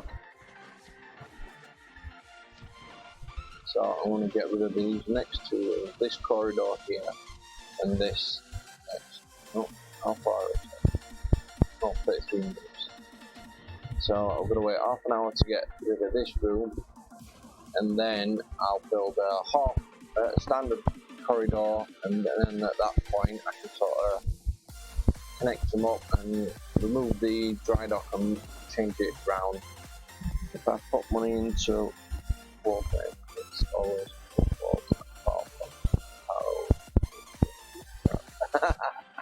yeah, to be honest, I'd love to get a Harrow set.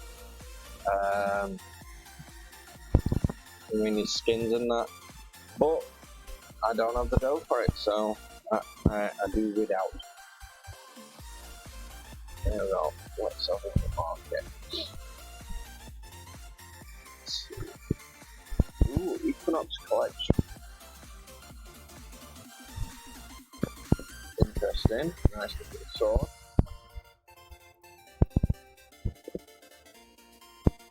Oh, that looks pretty cool, that. I mean, I like the big lines, but it kind of looks a little bit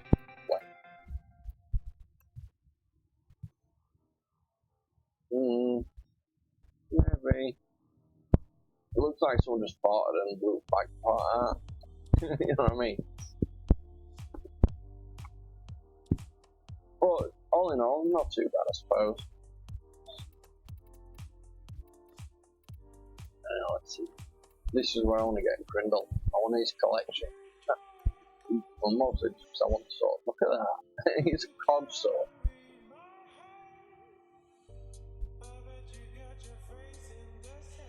I'm not really sure how that's meant to be shot. I think it's more of a blunt object just to bash and smash.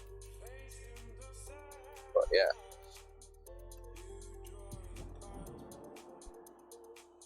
Hello, hello.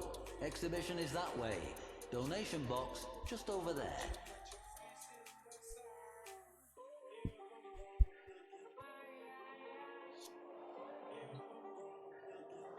Grendel, primal, insatiable, and, as this exhibit will demonstrate, a creature of surprising compassion.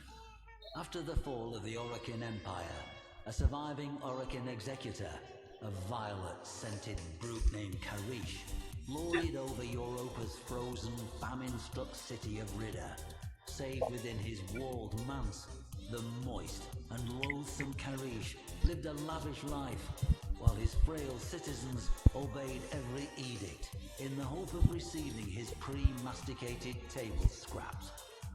As the city starved beneath him, Karish commanded yet another feast for himself and his gluttonous sycophants. 12 courses for each of his 12 grafted digestive sacs, and one uninvited guest. This is basically the lore behind each of the frames. So when you go onto stuff now, you can actually look at the information behind it. So it's showing you the image of Grendel. It's telling you sort of a bit of the lore behind it. You just follow it around, and it shows you all the weaponry and everything. There remains a shallow trench through the ruins, as if some colossal boulder had crashed from the manse and rolled down the hill. But what if it had rolled up?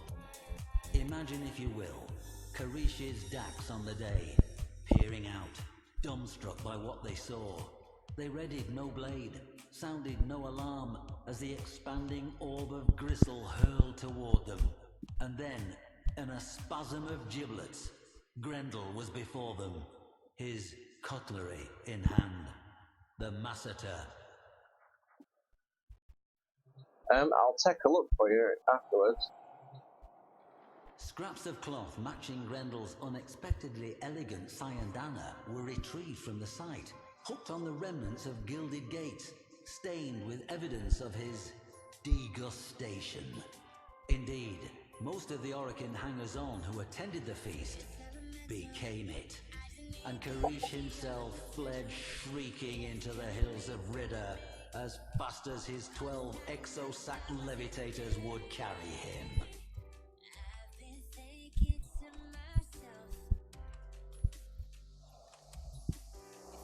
It came as no surprise to me to find this tiny fragment of Gauss just outside the city.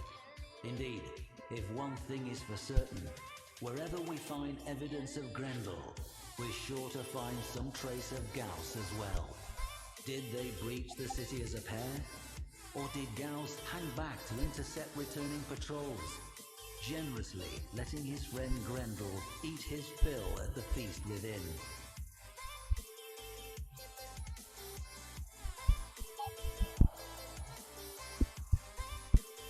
Note the open face, almost more like design, a fitting visage for one of such singular, rapacious predilections. Grendel may hunger, yes, but not with the excesses of gluttony, not when others are in need. Oral history tells of Grendel, newly engorged from his repast, rolling through the miserable slums of Ridda, reinvigorating the sick and the lame, the hungry and the dying, with the power he had stolen, consumed from their oppressors. Make him sound like Robin Hood. Steals from the rich and gives to the poor. Here we have shattered fragments of the manse wall, and the gate mangled by Grendel's masseter blade. One can almost see the city's masses, newly rejuvenated by Grendel's healthful blessing, storming the manse. Shattered gates thrown wide, they take back what was theirs, namely, control of their future. See here the scattering of genuine Orokin dinnerware. Worn with time, these must have been used for countless meals, as the people of Ridda bravely weathered the dark times ahead.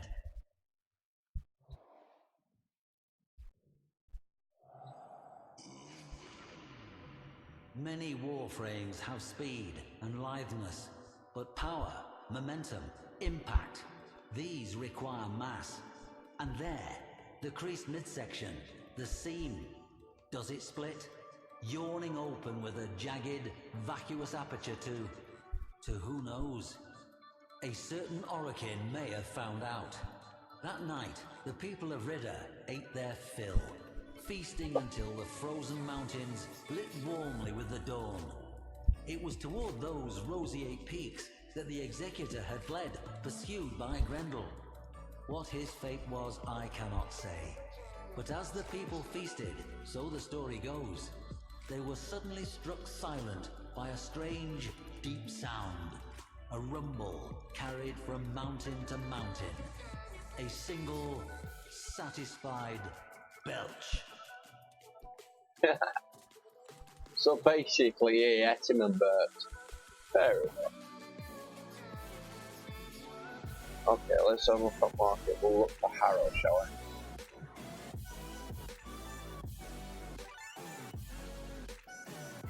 Harrow collection. Retro whiskey. You know what? We'll put Harrow. That's his collection. This is how angry. I may require maintenance after all.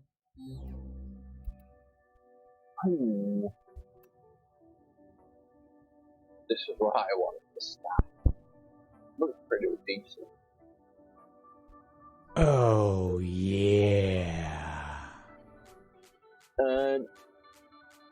At GM Rob, thank you for the follow on Mixer. Much appreciated. And welcome to Crossyway. Let's have a look.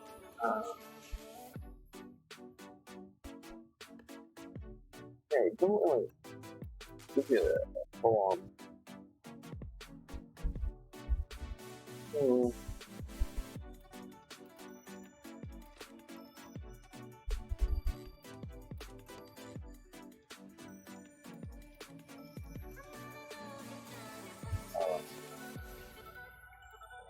So buying the whole set, these it seems that honest.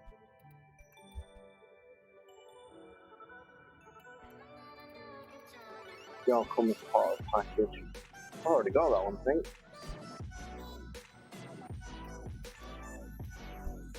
So,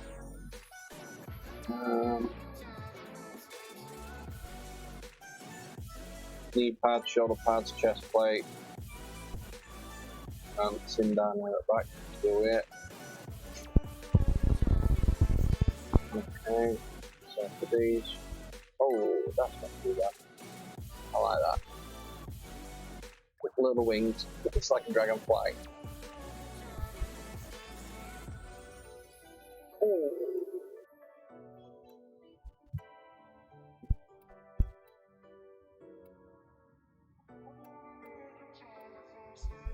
So for the Harrow. Oh, you pop up with Steve. Come out, isn't it? looks like none of his body's actually connected.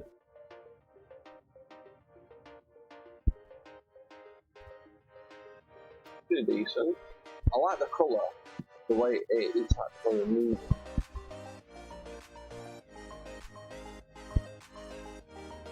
And it's cool. Ooh. To be honest, it's a staff artwork. Don't get me wrong, I like the whole thing, but you know, the staff looks pretty cool as it is on its own.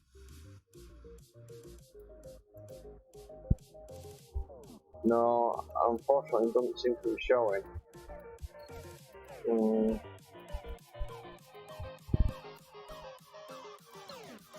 I think it's mostly because it's sort of the new frame in it, really. Anyway, at the moment, if you've got Twitch Prime, which if you get if you've got Amazon Prime and you end up with if you connect that to your Twitch account, you get free Twitch Prime, which means you will get this time round. Give me a second, I'm just looking it up. Ember Warframe with slot, plus the decorations for it. So basically, make sure you've got your Twitch account linked to your Amazon account, and then that way you get your freebies. Or if you bought yourself Twitch Prime, you get a free Twitch subscription, which you can give to any streamer you want, and it doesn't cost you any extras. But on top of that, if you've got your Twitch account linked to your Warframe account, you will get sort of these freebies on a monthly basis or when they're released. I think that looks cool.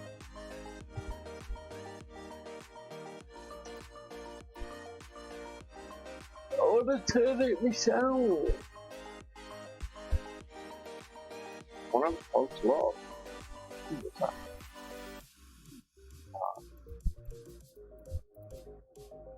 I like the looks. We're coming out with some decent imagery at the moment.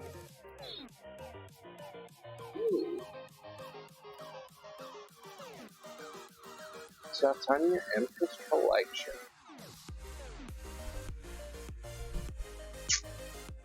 Anyway, let's get back into some games. Okay, so we've basically covered Lua in regards to the games. I mean, there's a lot of different game modes in there to get the different drift mods. You got power drift, stealth drift, agility drift. Do you know what? I can't even pronounce it. Give me a second. Not.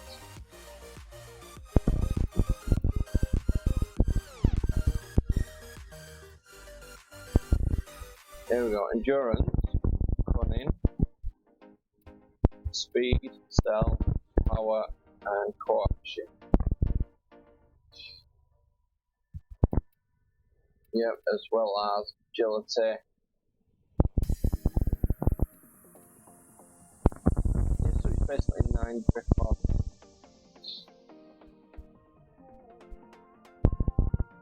So there's basically 9 different game options in there. Ooh. So but yeah, so they at least sell for about 10 plat whenever new things are released, so it's well worth sort of getting used to going to Lua and learning the actual game. I should say, yeah, learning the puzzles for the drift mods. As soon as you've learned them, it's basically a guaranteed platinum maker. Might take you a bit of time to sort of gain the plat for it, but that's another option. And another way of making platinum in game is basically through the relics. So you crack a relic, you get an item, make a set, sell the set for plat. That Warframe.market is brilliant when selling sets because it lets you know who wants to buy what, so you can contact them directly, or you could just put it up for sale and someone will contact you eventually when someone wants to buy it.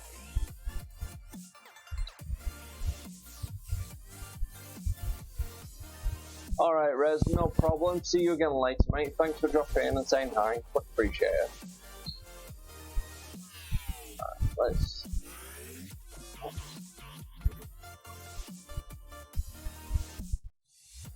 something of a nightmare. Flash and bite.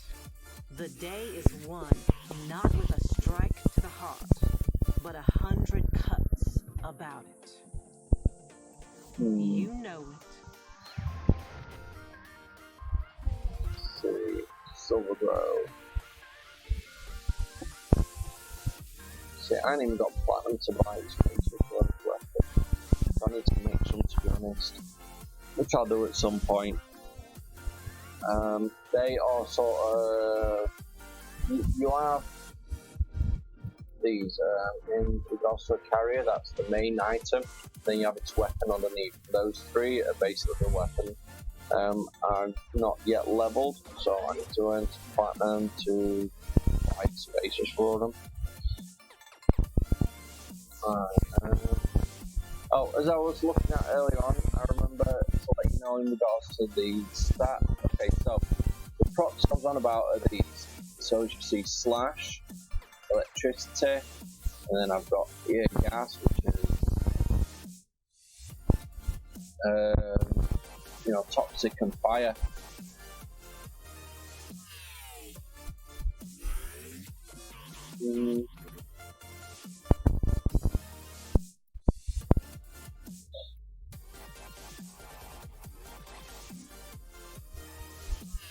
They all swapping around closer than me.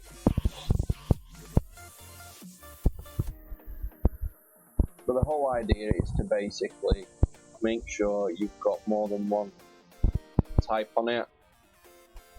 So I've got corrosive on this, but I've also got heat, I've also got that big chunk of slash and electricity. These are all procs. Whenever you're going up against the sentients, if you hit them with one proc, they will become immune to it. So you hit them with another proc, which they're not immune, and it helps you do damage. But then you hit them with your 10-0 ability, the amp, and that will basically reset their immunity, so you can hit them again with the same thing. So if say you hit them with fire, they become immune to fire. Hit them with your 10-0 amp, and then they are not immune to fire anymore, so you can hit them again with fire. That's simple. Okay. Let's check on the next thing. So we have. Let's go Uber. I will go level first.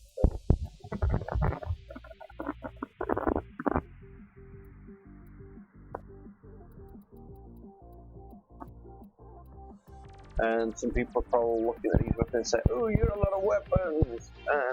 But the thing is, all this stuff takes time. You don't get them instantly, so don't worry about it. Just find something you like and then work with that. I mean, my recommendation would probably be, let's see, the Amprex, which you can get from the clan dojos.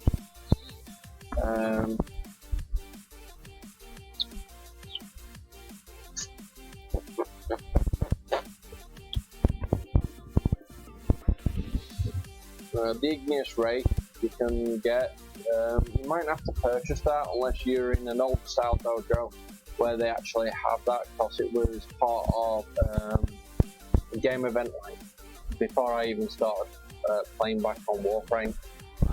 So my dojo wasn't actually built at the time, which means we didn't get it. But it was definitely worth you sort of looking into that. Zenith. Low game reward, get it when you can. It allows you, its first ability is like a machine gun, multiple shots, easy. Alright, but then its third ability, so its other option is basically not really a single shot, it's more of 5 bullets, but basically it shows up a target where the enemy is, and if you shoot that, you're basically guaranteed to do damage. It's infinite puncture, which means you can shoot through 5 brick walls and you will still hit your target. And you will still do it damage. However, how much damage all depends on how you build it. But it's well worth looking at. Okay. hold on, let's see what I've got on this build. So, yeah, this is a 2-3 build. This is basically an invincibility build. It gives you energy, it gives you health based on the damage it does. So the more damage I receive, the more energy I get, the more energy I get, the more health I get back. So it works out pretty decently, I'd say. Okay, let's go. Do you know what? Let's go do the index. So we need to earn some credits, or I need to earn some credits, and at the end of the day, we give people that don't know how to play it an idea on how to play it. And I mean, it's really easy, to be honest. It all depends on how you want to play. Okay. Oh, I need to go for the war. That's a good one. Yeah, we've got good range and duration, so that'll work.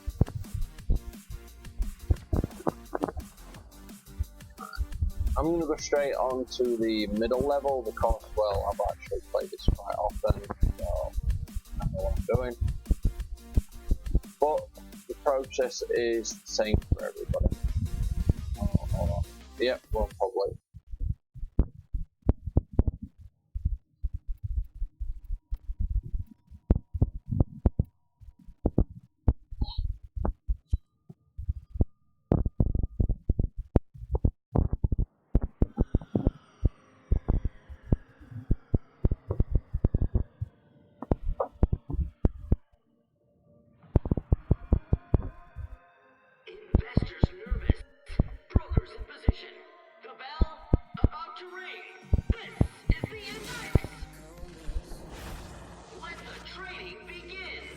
Okay. So I will basically put my portability cage here, and I'll fly over this way to the other location.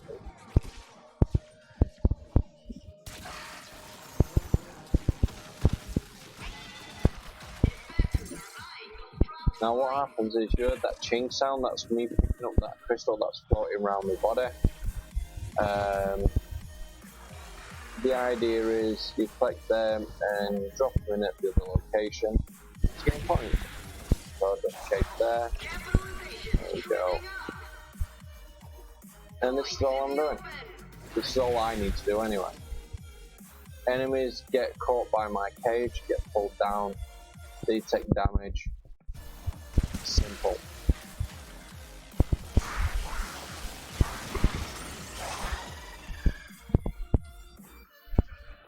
Fairly easy for me.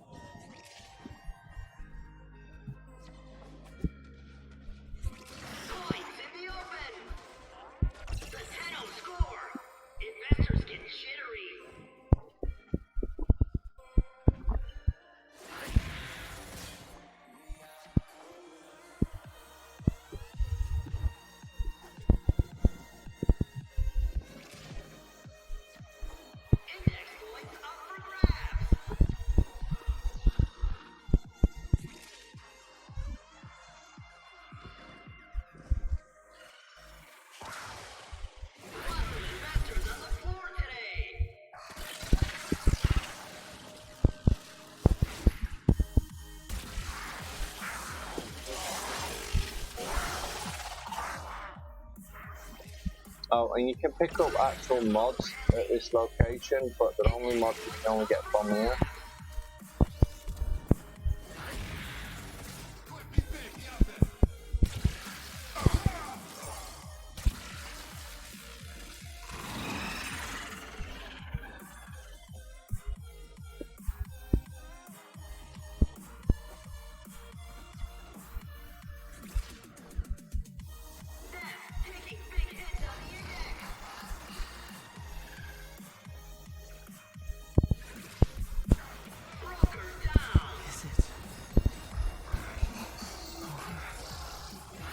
Thank you, Rez, for that subscription, much appreciated.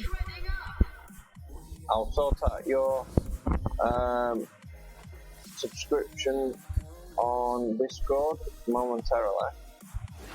Investors are eyeing those dropped points. Points in the bank, credits in the pocket. I mean, as long as you're playing with a player that's got a decent build like I'm using, you're basically set when it comes to getting yourself the credits.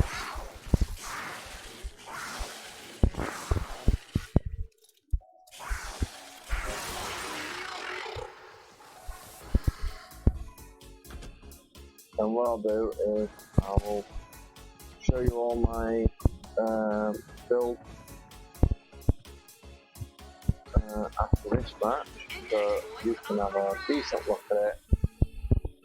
And don't forget to screenshot, guys. I mean, if you, it's quite handy if you have screenshots of the things that you want to keep your hands on, so to speak.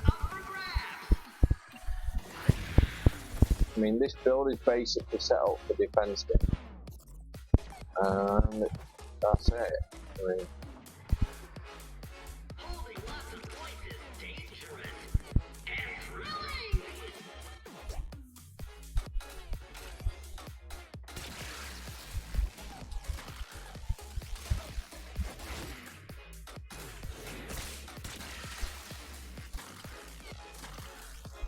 Points in the open.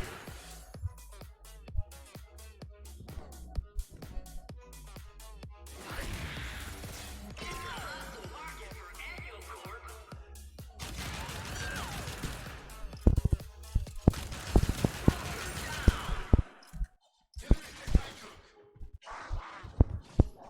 see, all my actual cage really does, as soon as enemies come close, it holds them in place.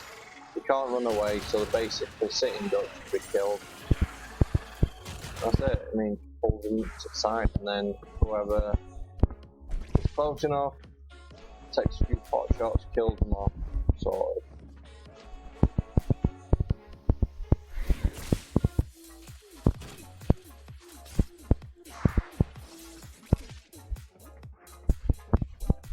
Restrained enthusiasm for that capitalization. Easy 40 seconds. Points in the open.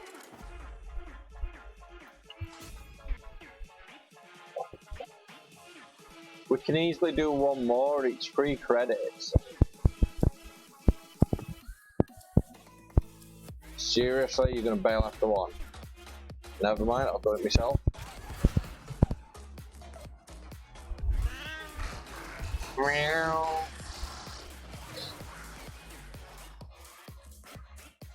To be honest, you should never really do these solo.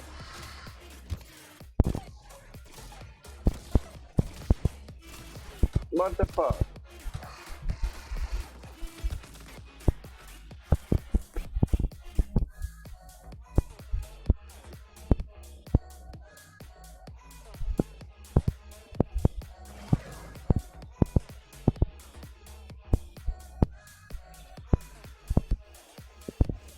Oh, they've crashed it.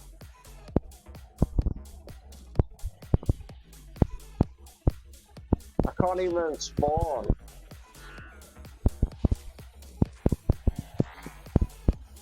That's so bad.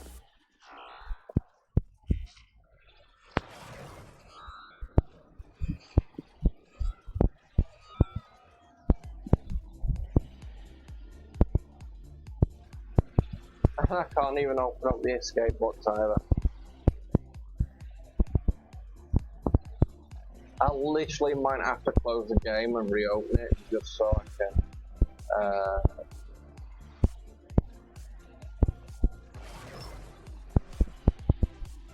oh, it's so bad.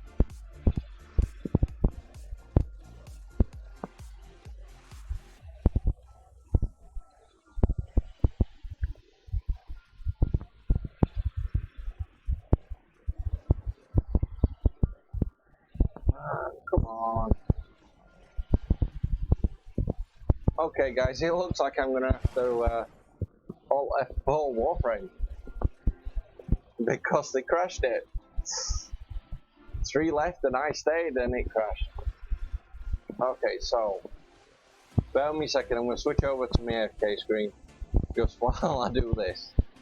So, I'll be right back. But yeah, that was like ridiculous.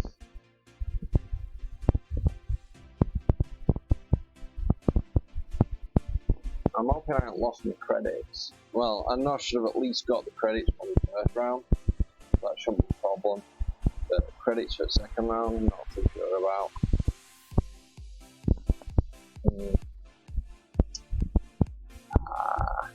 Could be worse.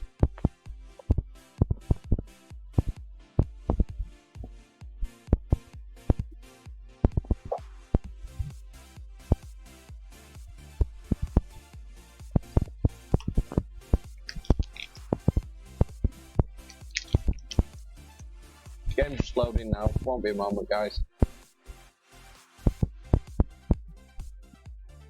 And girls, you know, depending on whatever people might do.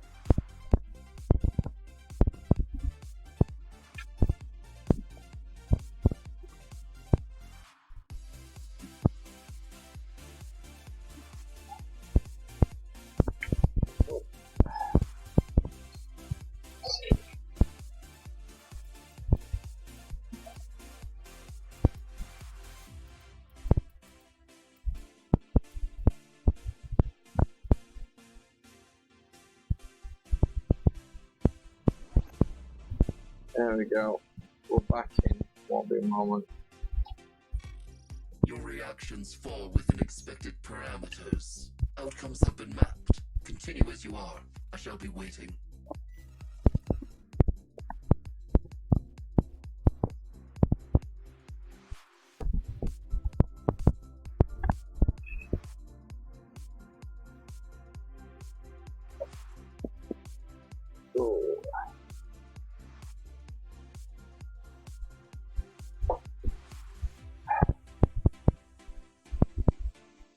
Alright, so put that up.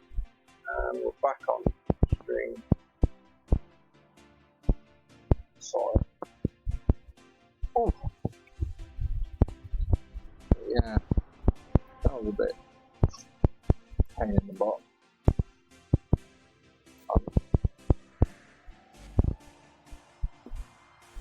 Let's check the credits. I had about 400k, so operator? I didn't get a pun? I did not get my credits. That is so not nice.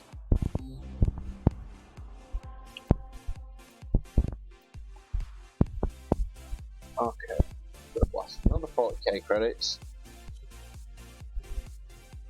Oh!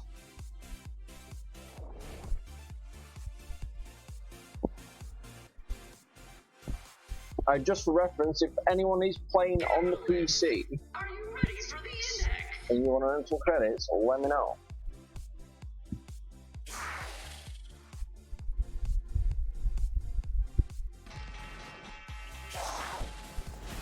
The index opens for capitalization. Points in the open.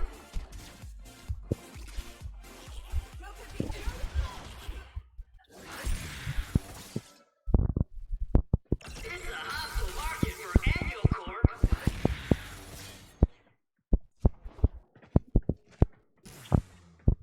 I'll take care of defense, guys. You lot just kill.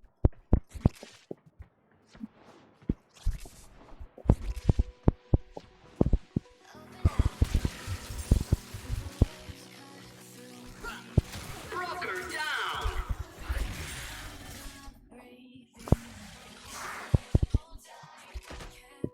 Almost jumps off the edge there. Capitalization. Investors are eyeing those dropped points.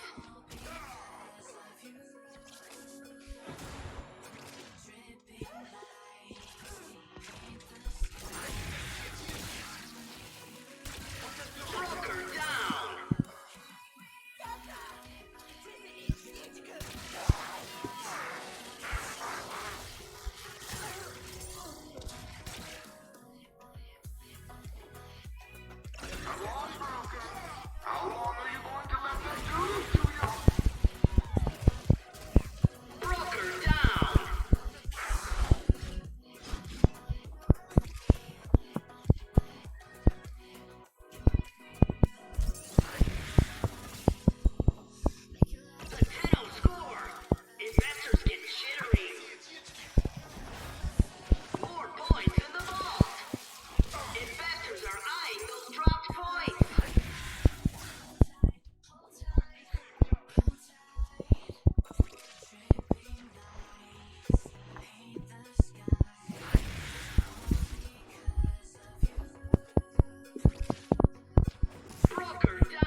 without a kill, I can't get through that portal.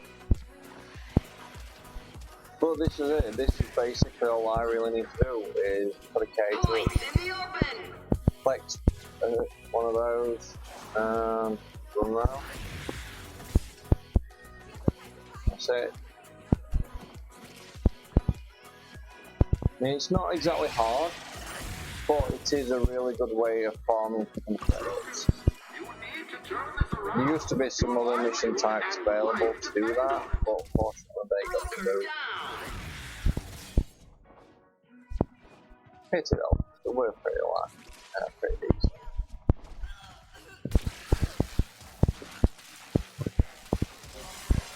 Points in the open.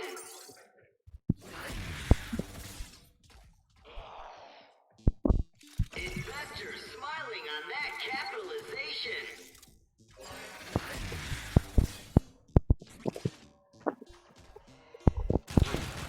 More points in the vault.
This round, everything is pure profit. And life depend on it.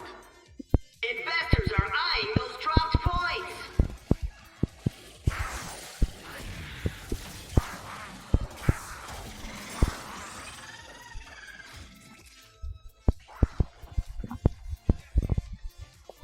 Not a good day on the index for Neff and his brokers. Points in the open.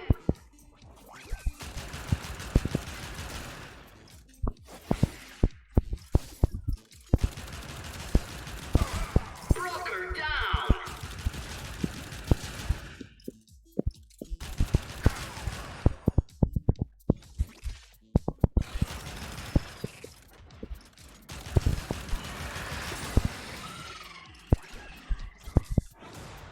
Index points up for grabs.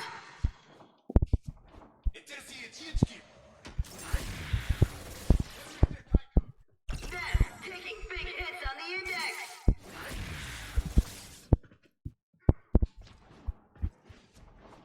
Broker down.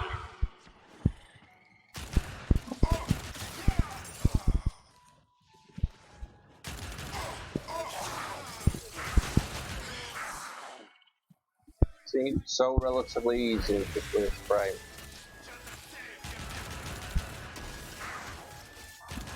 Points in the open. Watch this broker with a bucket load of index points. Will they make it to the vault? Neff taking big hits on the index.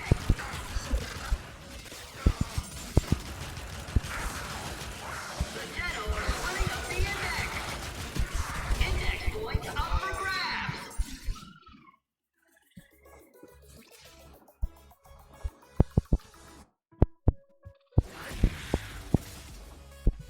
The Deno score.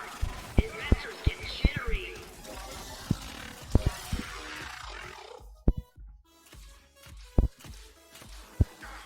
Investors are eyeing those dropped points. Neff's brokers in the red.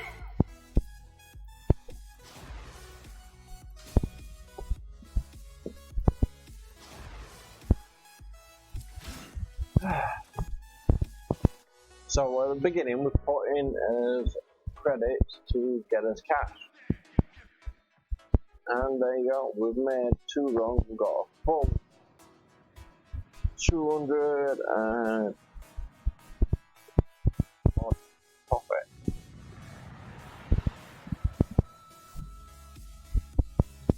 So that's relatively an easy way to make yourself some credit. So Crunch can unlock Neptune. If you haven't got access to it, you can always get the pre-ride where somebody will sort of go there. Best way to do that is go into recruitment and basically just put in there, look at the taxi to wherever you need to go, map-wise. Just for reference, the derelict over here is only available when you've got derelict keys, so buy those from the market as soon as you can and start building them. As soon as you've got one built, you will have access to it. Other than that, it won't show on the map. So we've pretty much covered all the basics. Credit collection, XP farming. Yeah, there we go. Let's see if we can sort out that room. But there's a lot in the game for you to do. It all depends on how you play.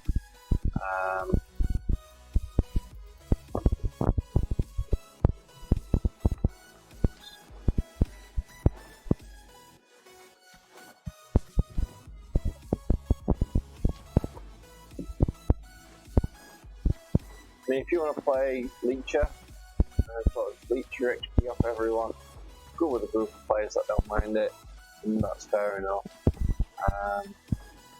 But if you want to sort of have fun doing it, I'd suggest doing survival games and all other game modes that are really great to support that. Hey, this is finally done. Hold on, check.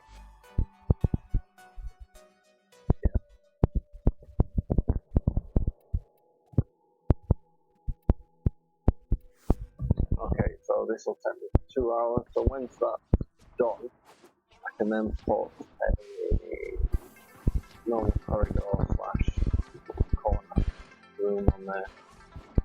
And it'll basically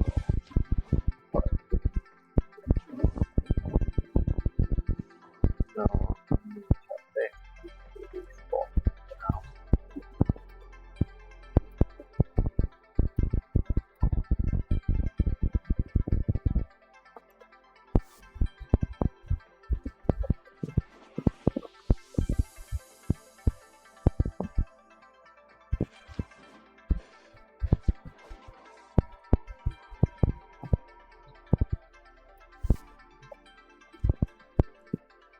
No, I forgot how to do it.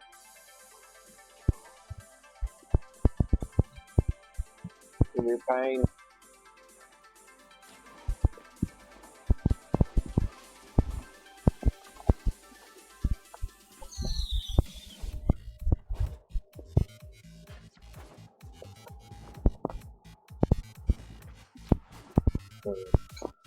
Anyway, basically once this room has been turned around, so instead of being that, it'll be like that way. And the back part, this part here, will be over there. And that doorway over there will be here. And that doorway will be over that way. However, I'm actually going to turn that into power supply. So I'm going to have basically a long corridor with power units coming off reactors. Basically, this will be the only floor, so I'll get rid of the rooms downstairs as much as I possibly can. Still using the dry dock for the center of it all. Once that's sorted, I'll be able to get rid of the lift here.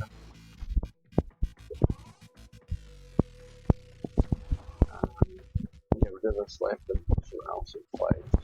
Right inside of what yet. Well, until then, that's all I have to do.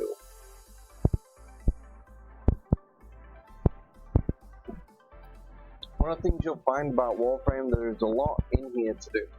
And when you do like spy missions and things, it will get confusing until you sort of get to grips with each map. But wherever you find something, or wherever you're supposed to loot a spy, hold on, I'm braining here. Okay, wherever you're actually unlocking data from spy missions, there's actually always like a secret entrance into that location, or more often than not, that will help you gain access to them without setting up alarms, very good things. But if you really want to do it without setting up alarms, get yourself an Ivara, because there's mods for her that allows her to do that. She can just walk through them without taking any damage whatsoever or setting up any alarms.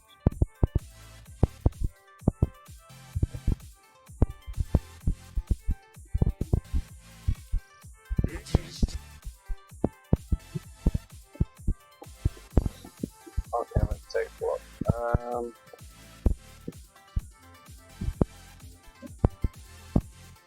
I'm gonna do the lich thing, but I need some more relics. So let's do some of this.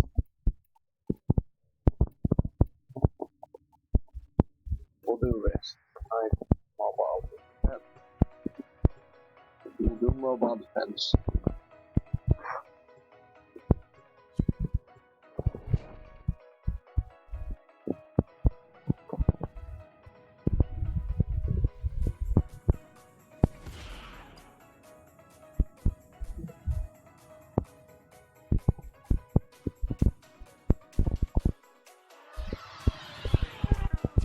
This is a mobile defense mission. You must deliver payloads and defend a number of locations while I break into the network. Be prepared for heavy resistance. I can't do this without you.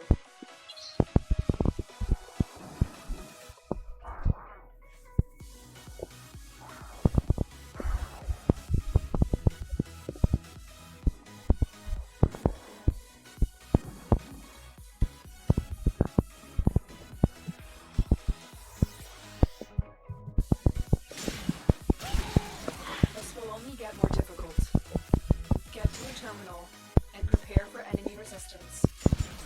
A juggernaut nearby, it will only attack when it senses high concentrations of infested blood. Slow the fight if you want it to go away. Here is a terminal. Get me in Limbo. and get ready to defend. I'm in, Tenno. This will take a moment. Multiple targets ahead. The Juggernaut has moved on. It's safe to proceed. Juggernaut's always fun to piss off. It used to be where Juggernaut was like this bigger hard NPC that comes in, infested games and kicks the crap out of everything. So no one wanted to mess with it.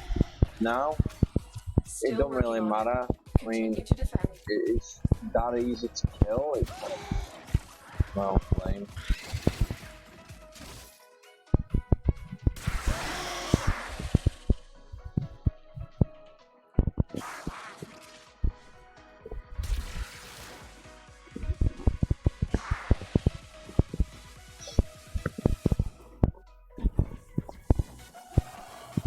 Let's go on the offensive.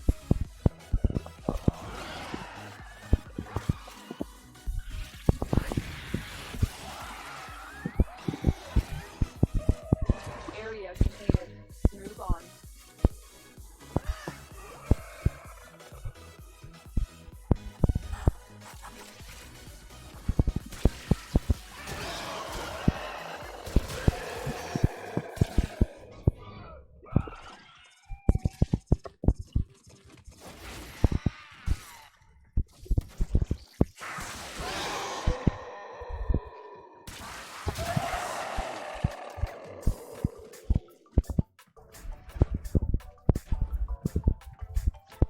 Location reached.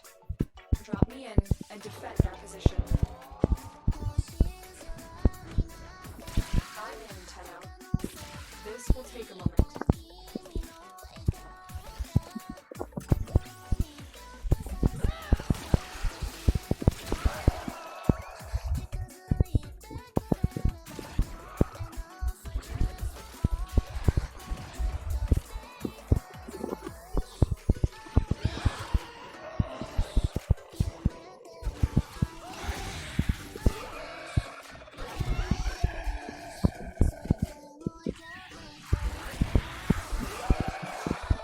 Still working on it.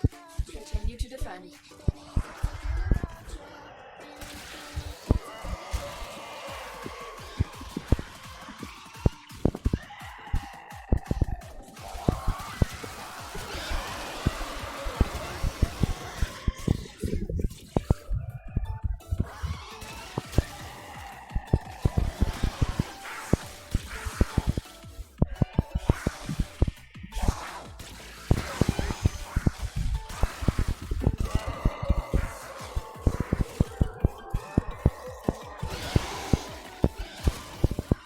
Terminal hacked.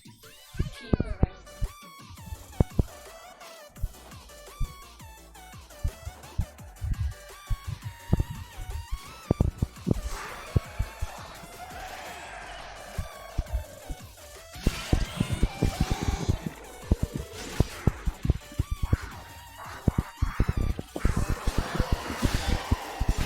What is that thing? Look at this. A dreamer sleep stumbling onto my Kuva siphon.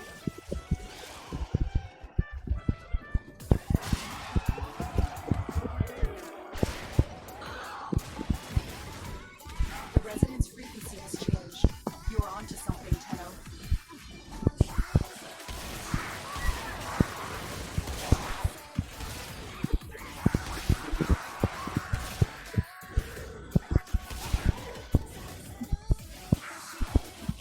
What a voice.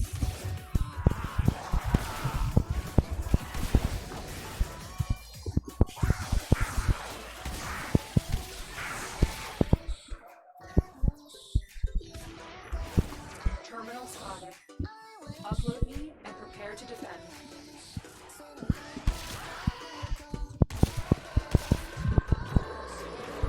I'm in, Tenno. This will take a moment. That machine, it's using your energy to... This is bad. Destroy it.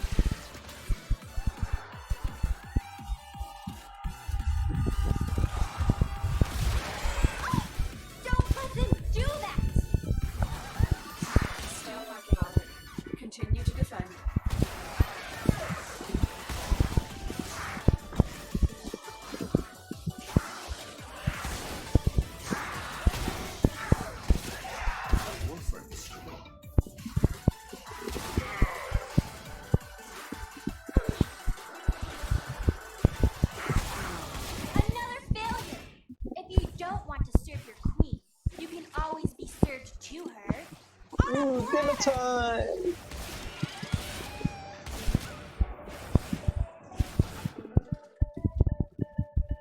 The odds were against us, Tenno, but we did it.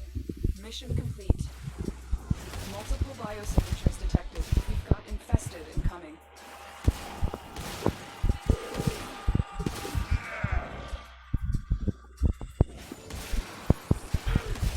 You useless balls of There we go, festering it's flesh. dead. You let them destroy Just my for those Kuva that don't know, when you're actually doing a Kuva siphon, it's your Tenno laser amp or amp, whatever you want to call it, that actually destroys the clouds. Now you can either do this, which is the melee button, or you can shoot it. But either one of them will destroy it. However, when you get the big giant dudes with the big stick, what you do is you go invisible and you dash through them, and that knocks the weapon out of their hand, then you can actually shoot them. And no more shooting, no be fine at that point.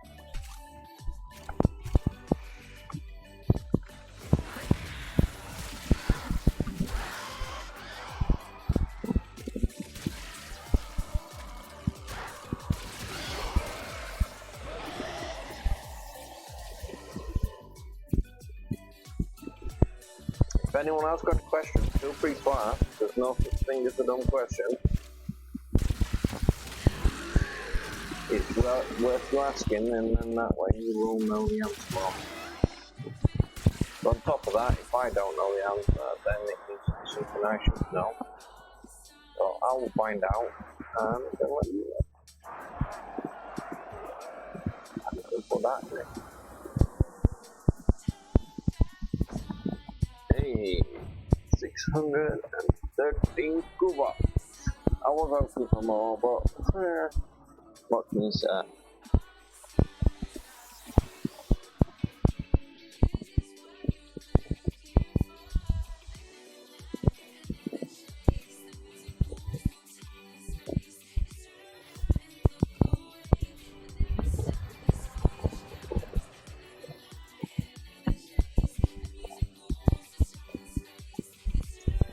Well, I need another mobile defense, please. Do it on the app. There we go. We'll put you on.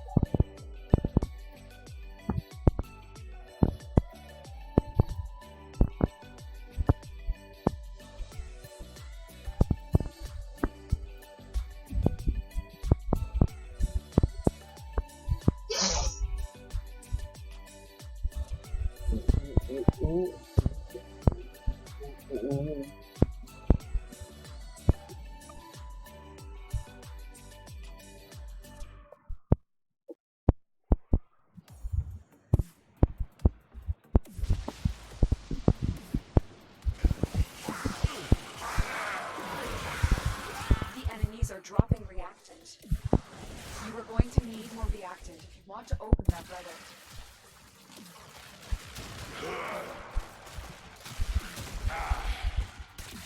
Oh, if you ever get a ribbon that you need to unlock, but and it's a melee one where you've got to get melee like count of 30, just come and beat the crap out of one of these. My advance use There is a terminal. Get me in and get ready to defend. Staff type melee weapon with slash on it. I'm in, and you Tenno. can just stand there and stab This it will take a chopping moment. away at it. Because it's an immovable Marines object, inbound. not invincible. It's easy enough to kill, and because it's well, because of the way it's not a problem.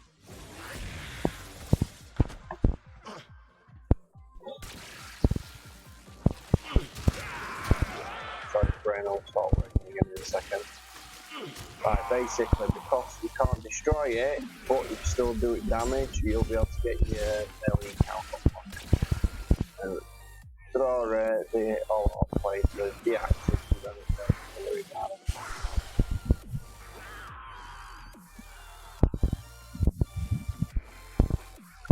Anywhere on the Kuva Fortress will tend to have these, so you just need to find one to start off. Still working on it. Exterminate or Continue to defend. survival is probably a better option.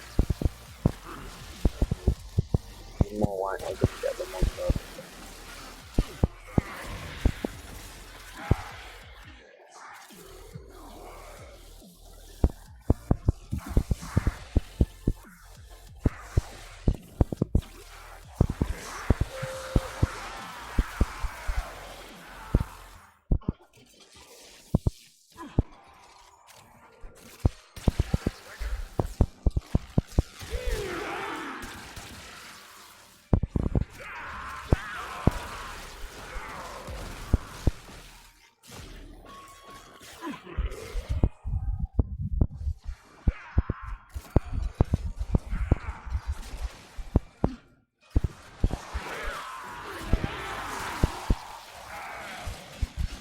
We are finished here. Move on.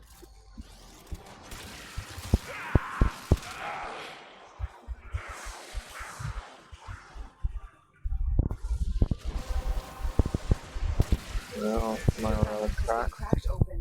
Finish your mission to find out what's inside.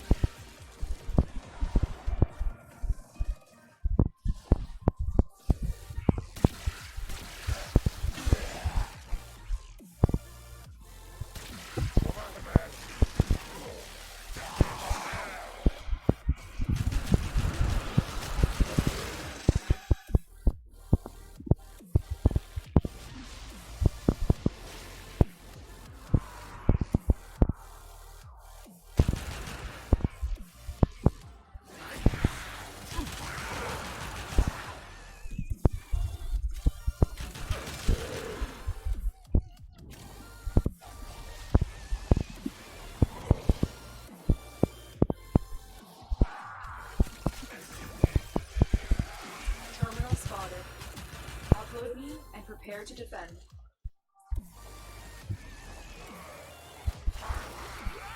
I'm in, Tenno. This will take a moment.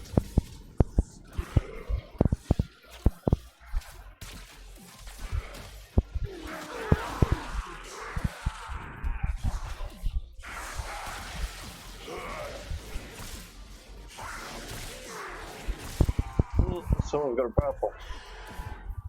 Quite funny.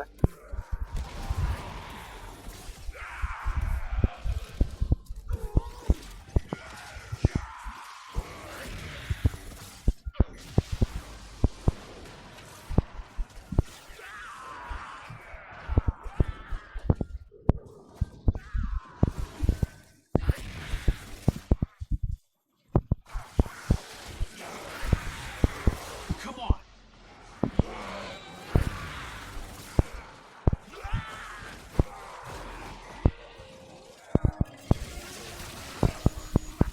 Still working on it. Continue to defend.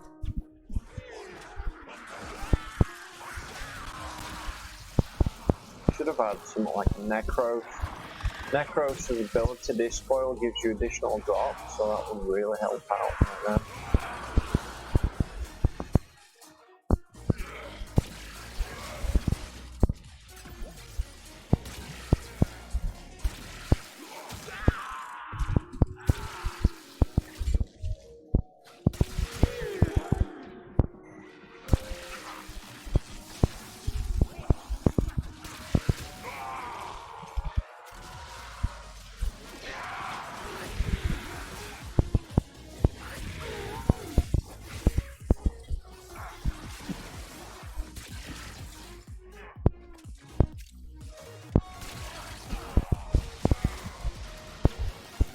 The odds were against us, Tenno, but we did it. Mission complete.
There we go.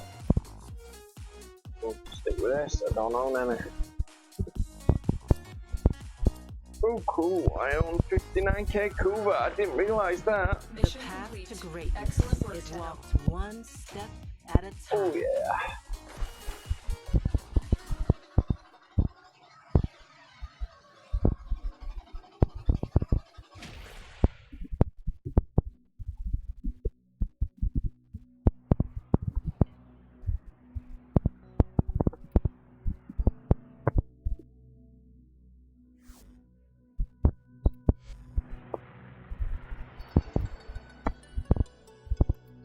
Okay, guys, I'm just going to go and get myself a drink, so I'll be back in a few minutes. Meanwhile, enjoy the music from Pretzel.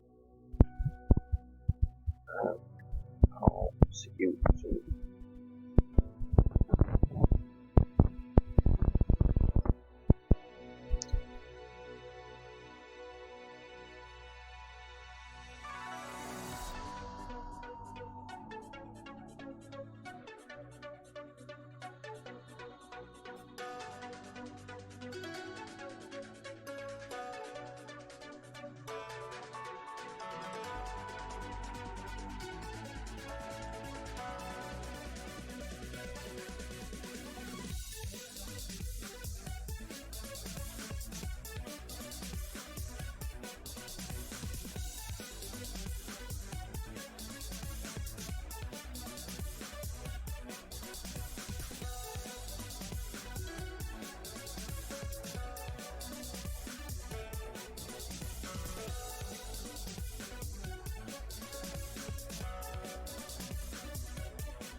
Stand by while I analyze the intelligence profiles of the radio.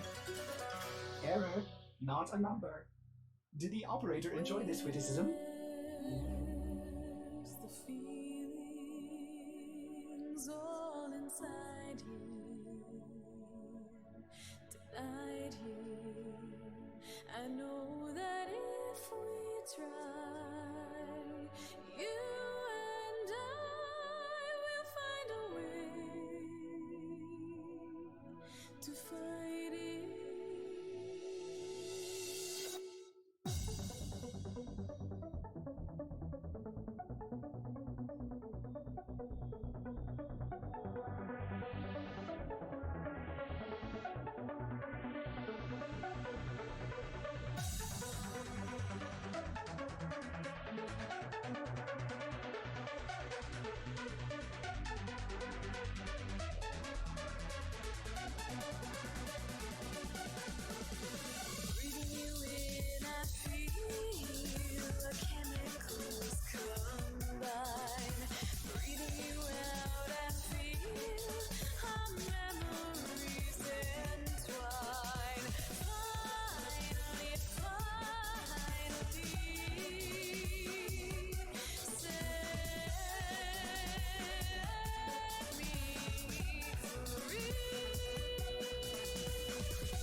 Hi guys, it's me, winterpauluk. Okay, I'm back.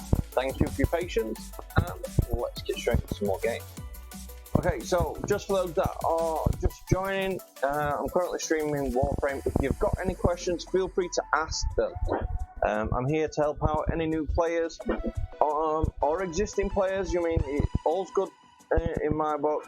Just let me know what your question is, and if I can answer it, I will do. And if I can't, I will find the answer, or I will at least try to find the answer. Because if I don't know it and you don't know it, then I probably should know it. Okay. At the moment, I have covered basics on gathering XP.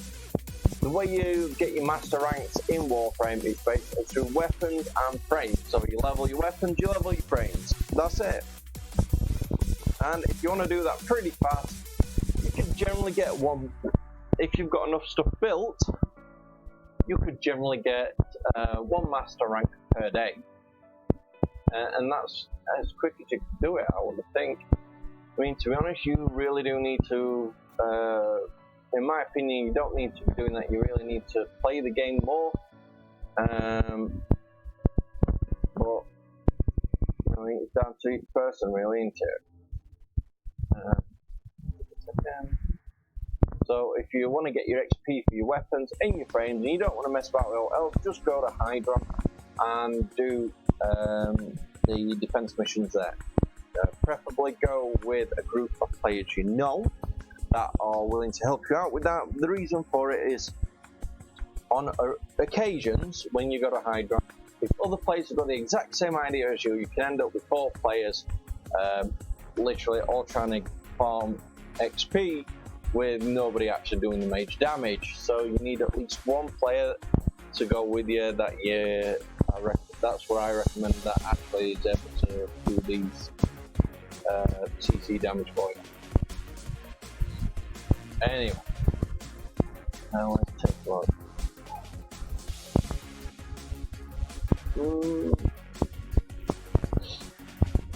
Well, I've done some lure, and I think we're going to swap her over. So, what should change over from Sephora? Let's go to.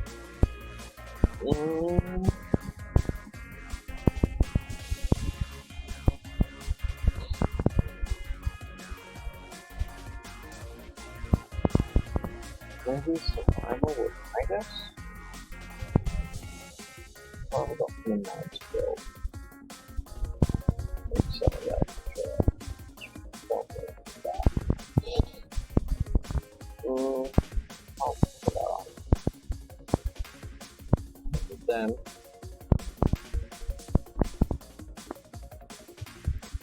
Put a dead end run. And melee. Ooh. Secure Electric is good for melee, plus it gives you the extra credit. Why not? We'll keep that.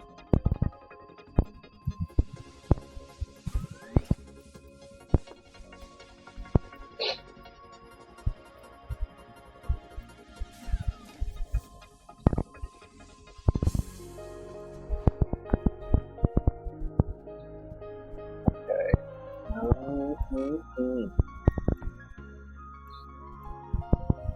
Let's do. Oh, we really need to do some more record modes. So let's do survival. I mean, it's relatively easy. It's not something that's so complicated for anybody. Survival games, just like in most game types, kill everything and last. The only difference is in this, at points you actually have to hit or tag things that all.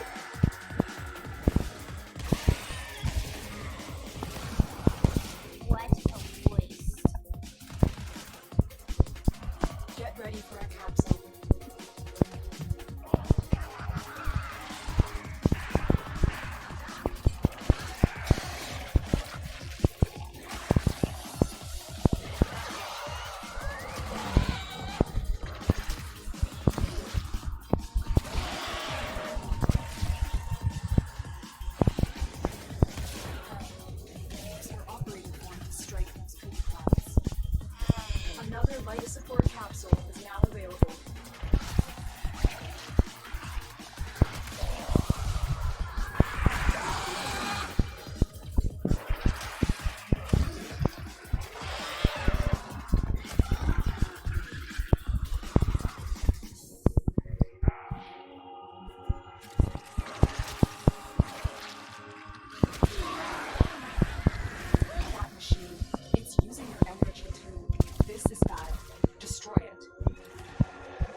life support.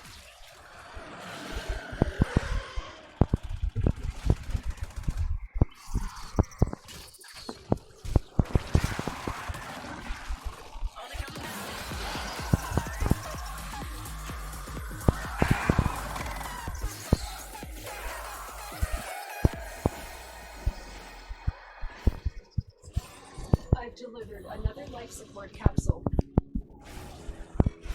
My siphon! I can't believe how useless you all are! Report for execution at once! Seriously, as if anyone would actually report for it, get executed.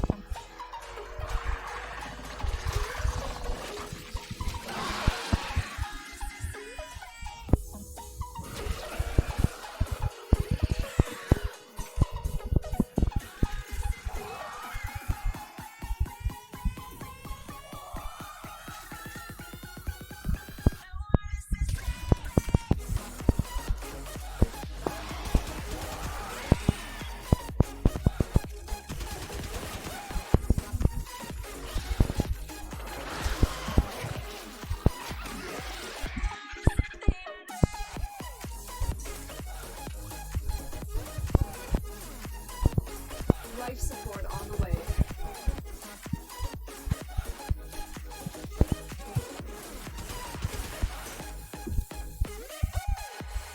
One weapon I suggest you all get, when you can at least, is the Fullman. Because it's one of the only weapons that I'm aware of anyway, that you can switch it from shotgun mode to machine gun mode with unlimited ammo. It basically, whatever your ammo stack is, it basically charges itself up when you're not using it.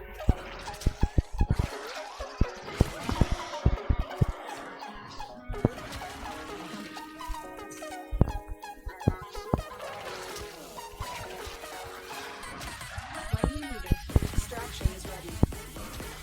Our operative is making progress. This will help our cause.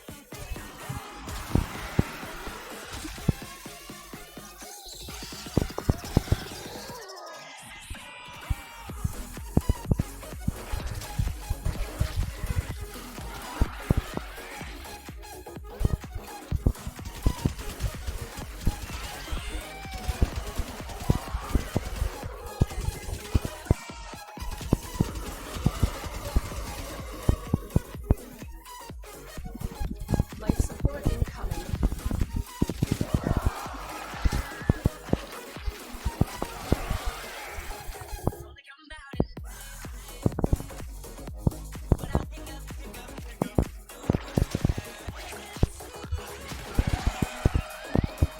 So far, everyone is going to exit.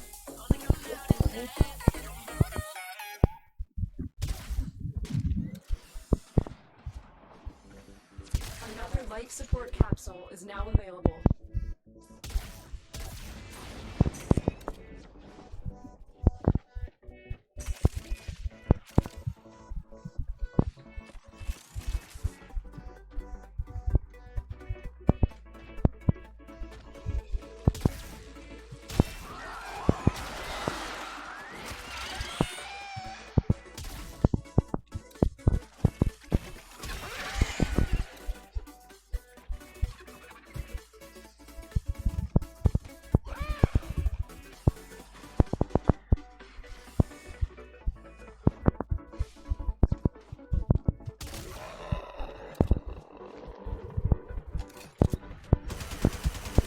That should keep you going for a while.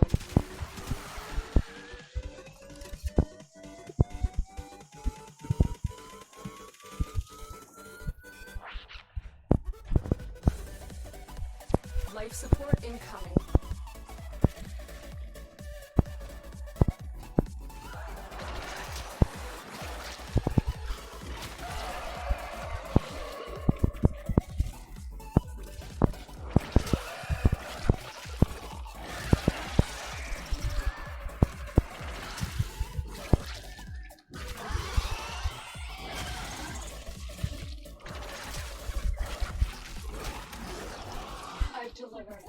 life support capsule.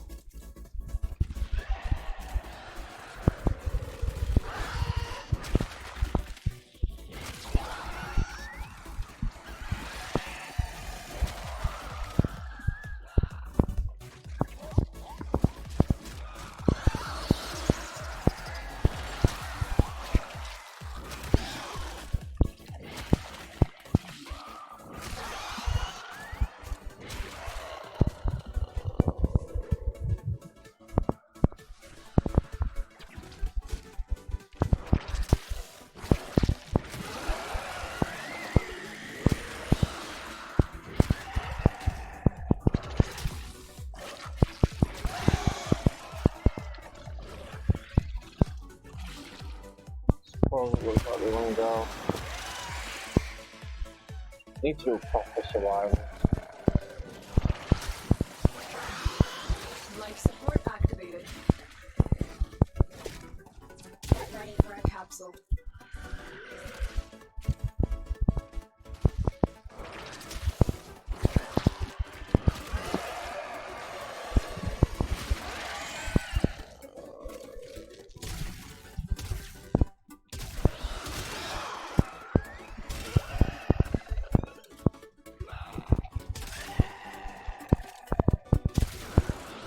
Life support has been replenished. Additional life support has arrived.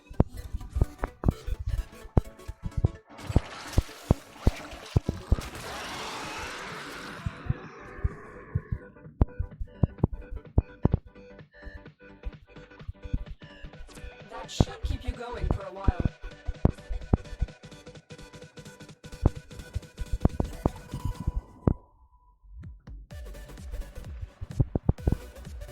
My advice, always look for this. Yeah, stuff come out though, it's can't get there. Always Life look for support it has been and replenished. check it out. Sometimes you'll find random stuff in there.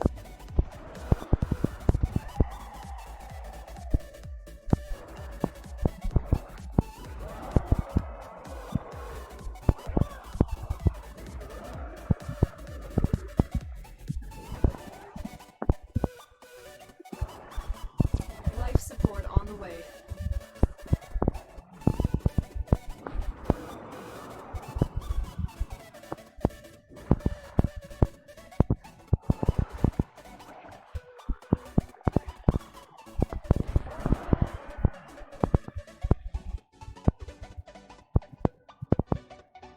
Warframe is strong.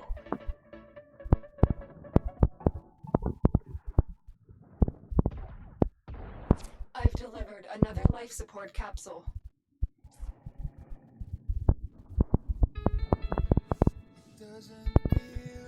Oh.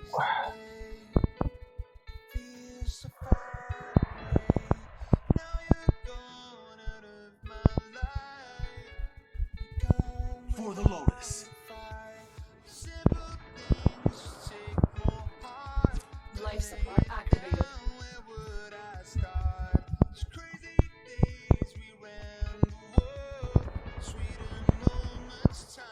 As you can see, bottom right, ammo recharged.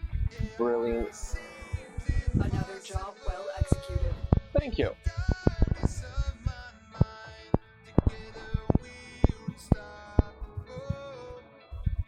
Oh man. Got a right kink in my shoulder.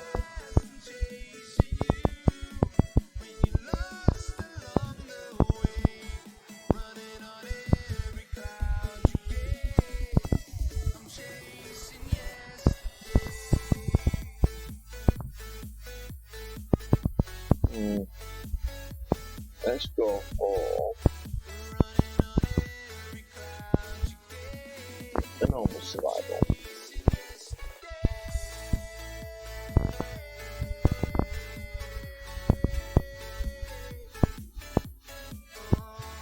Well, I know, let's clear out you. Don't, maybe. My control expands to a new sector. Except, you lack the capacity to stop me. Resolve to surrender or die. We shall speak again.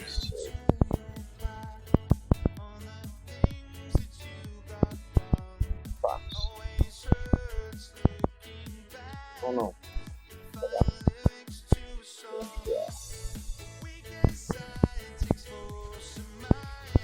Well put together, operator. Now get out there Cut down the... and make a Lotus proud. It always seems impossible in the darkness of my mind. Together we're unstoppable. I should probably put a different one. Frame, I mean, cause this one won't be so good for Witch. Probably not. We received intel that somebody vital to enemy operations is here. Find them and capture them. We can avoid burning. This might be easier. The hunter's on, Tenno. The synthesis Requiem, scanner is detecting Mobile. potential target. Use it. Search for traces of the target. You found the target. Capture them quickly before they escape.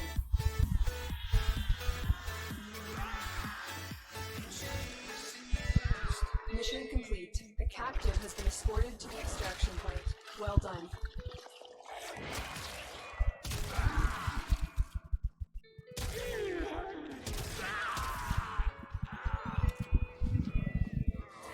Oh, that was a fast in and out job.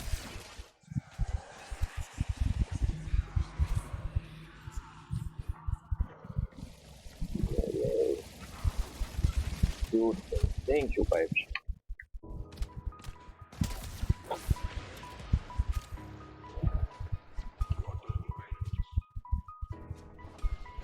You are surrounded by Grenier Marines.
Seriously, it's right piece.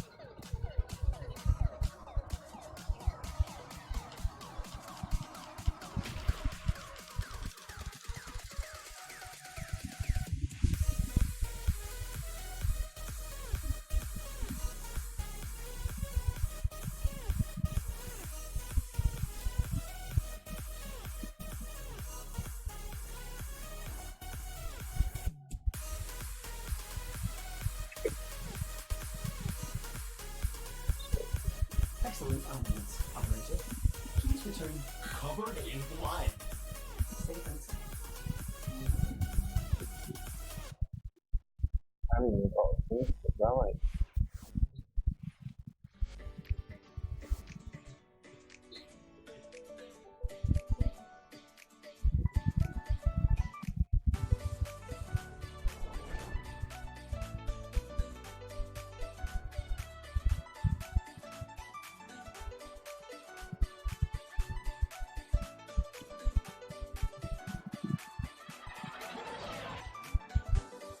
lone Tenno operative is raiding this ship for supplies. You are here to distract the enemy. Trigger the alarm. Vernier and prey on the weak. We prey on the Vernier. They've turned off critical life support systems. I suspected they might try this. Stand by for support. I've delivered a life support capsule to the area. Activating it will buy them more time. There is a sanctuary target here, Hunter. I sense it. Track it with the synthesis scanner. Don't let it escape.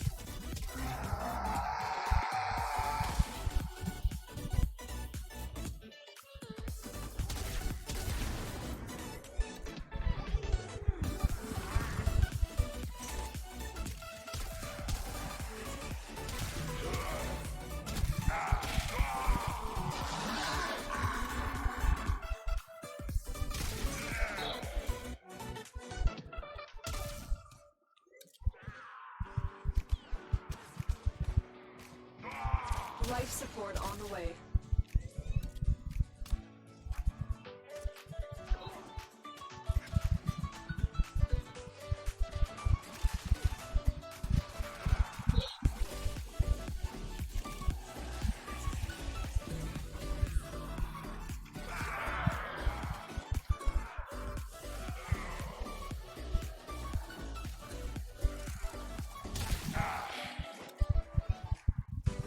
Another life support capsule is now available.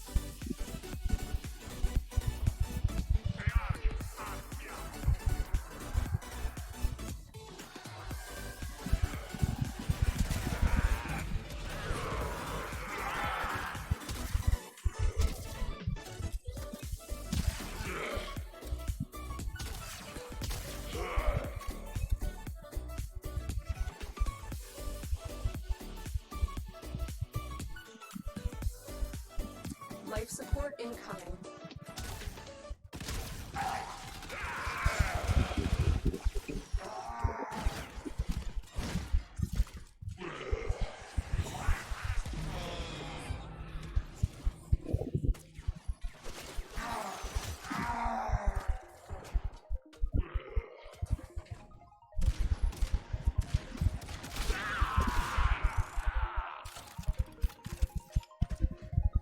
Additional life support has arrived.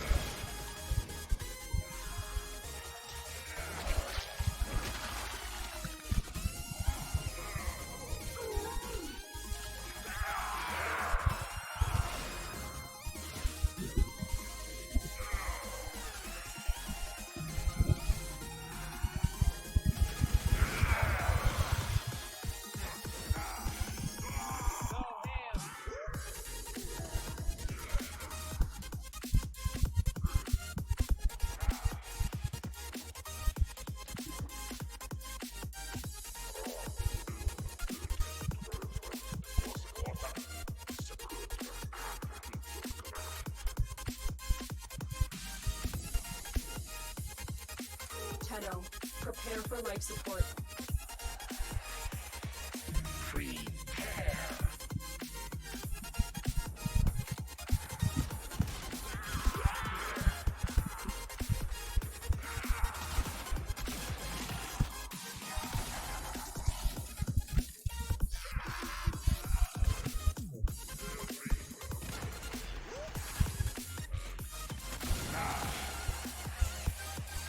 I've delivered another life support capsule.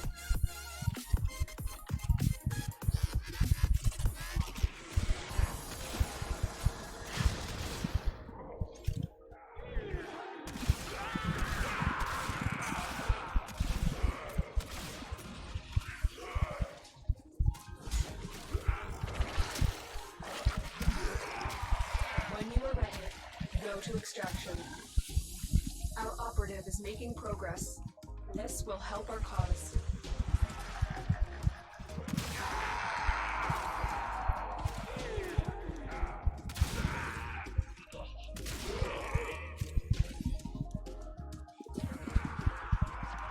Life support has been replenished.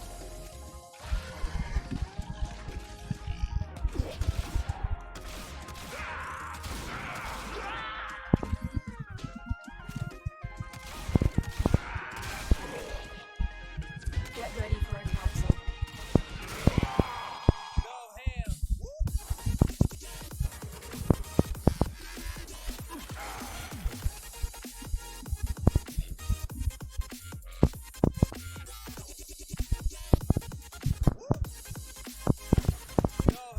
I've accepted.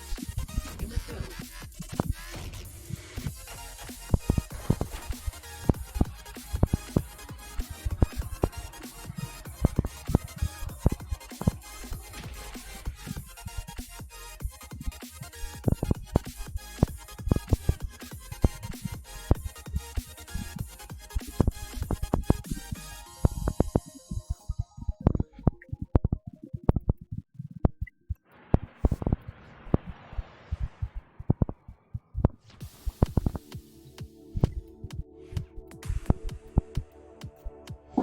Operator, you have remembered well how the Tenno arm themselves.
Alright guys, I'm going to bring this Warframe stream to an end, and I will be back later on today with another game. So, till then, hope you enjoyed yourself, and don't forget to hit that follow, that like, and where possible that subscribe. Until next time, enjoy your game. Bye bye.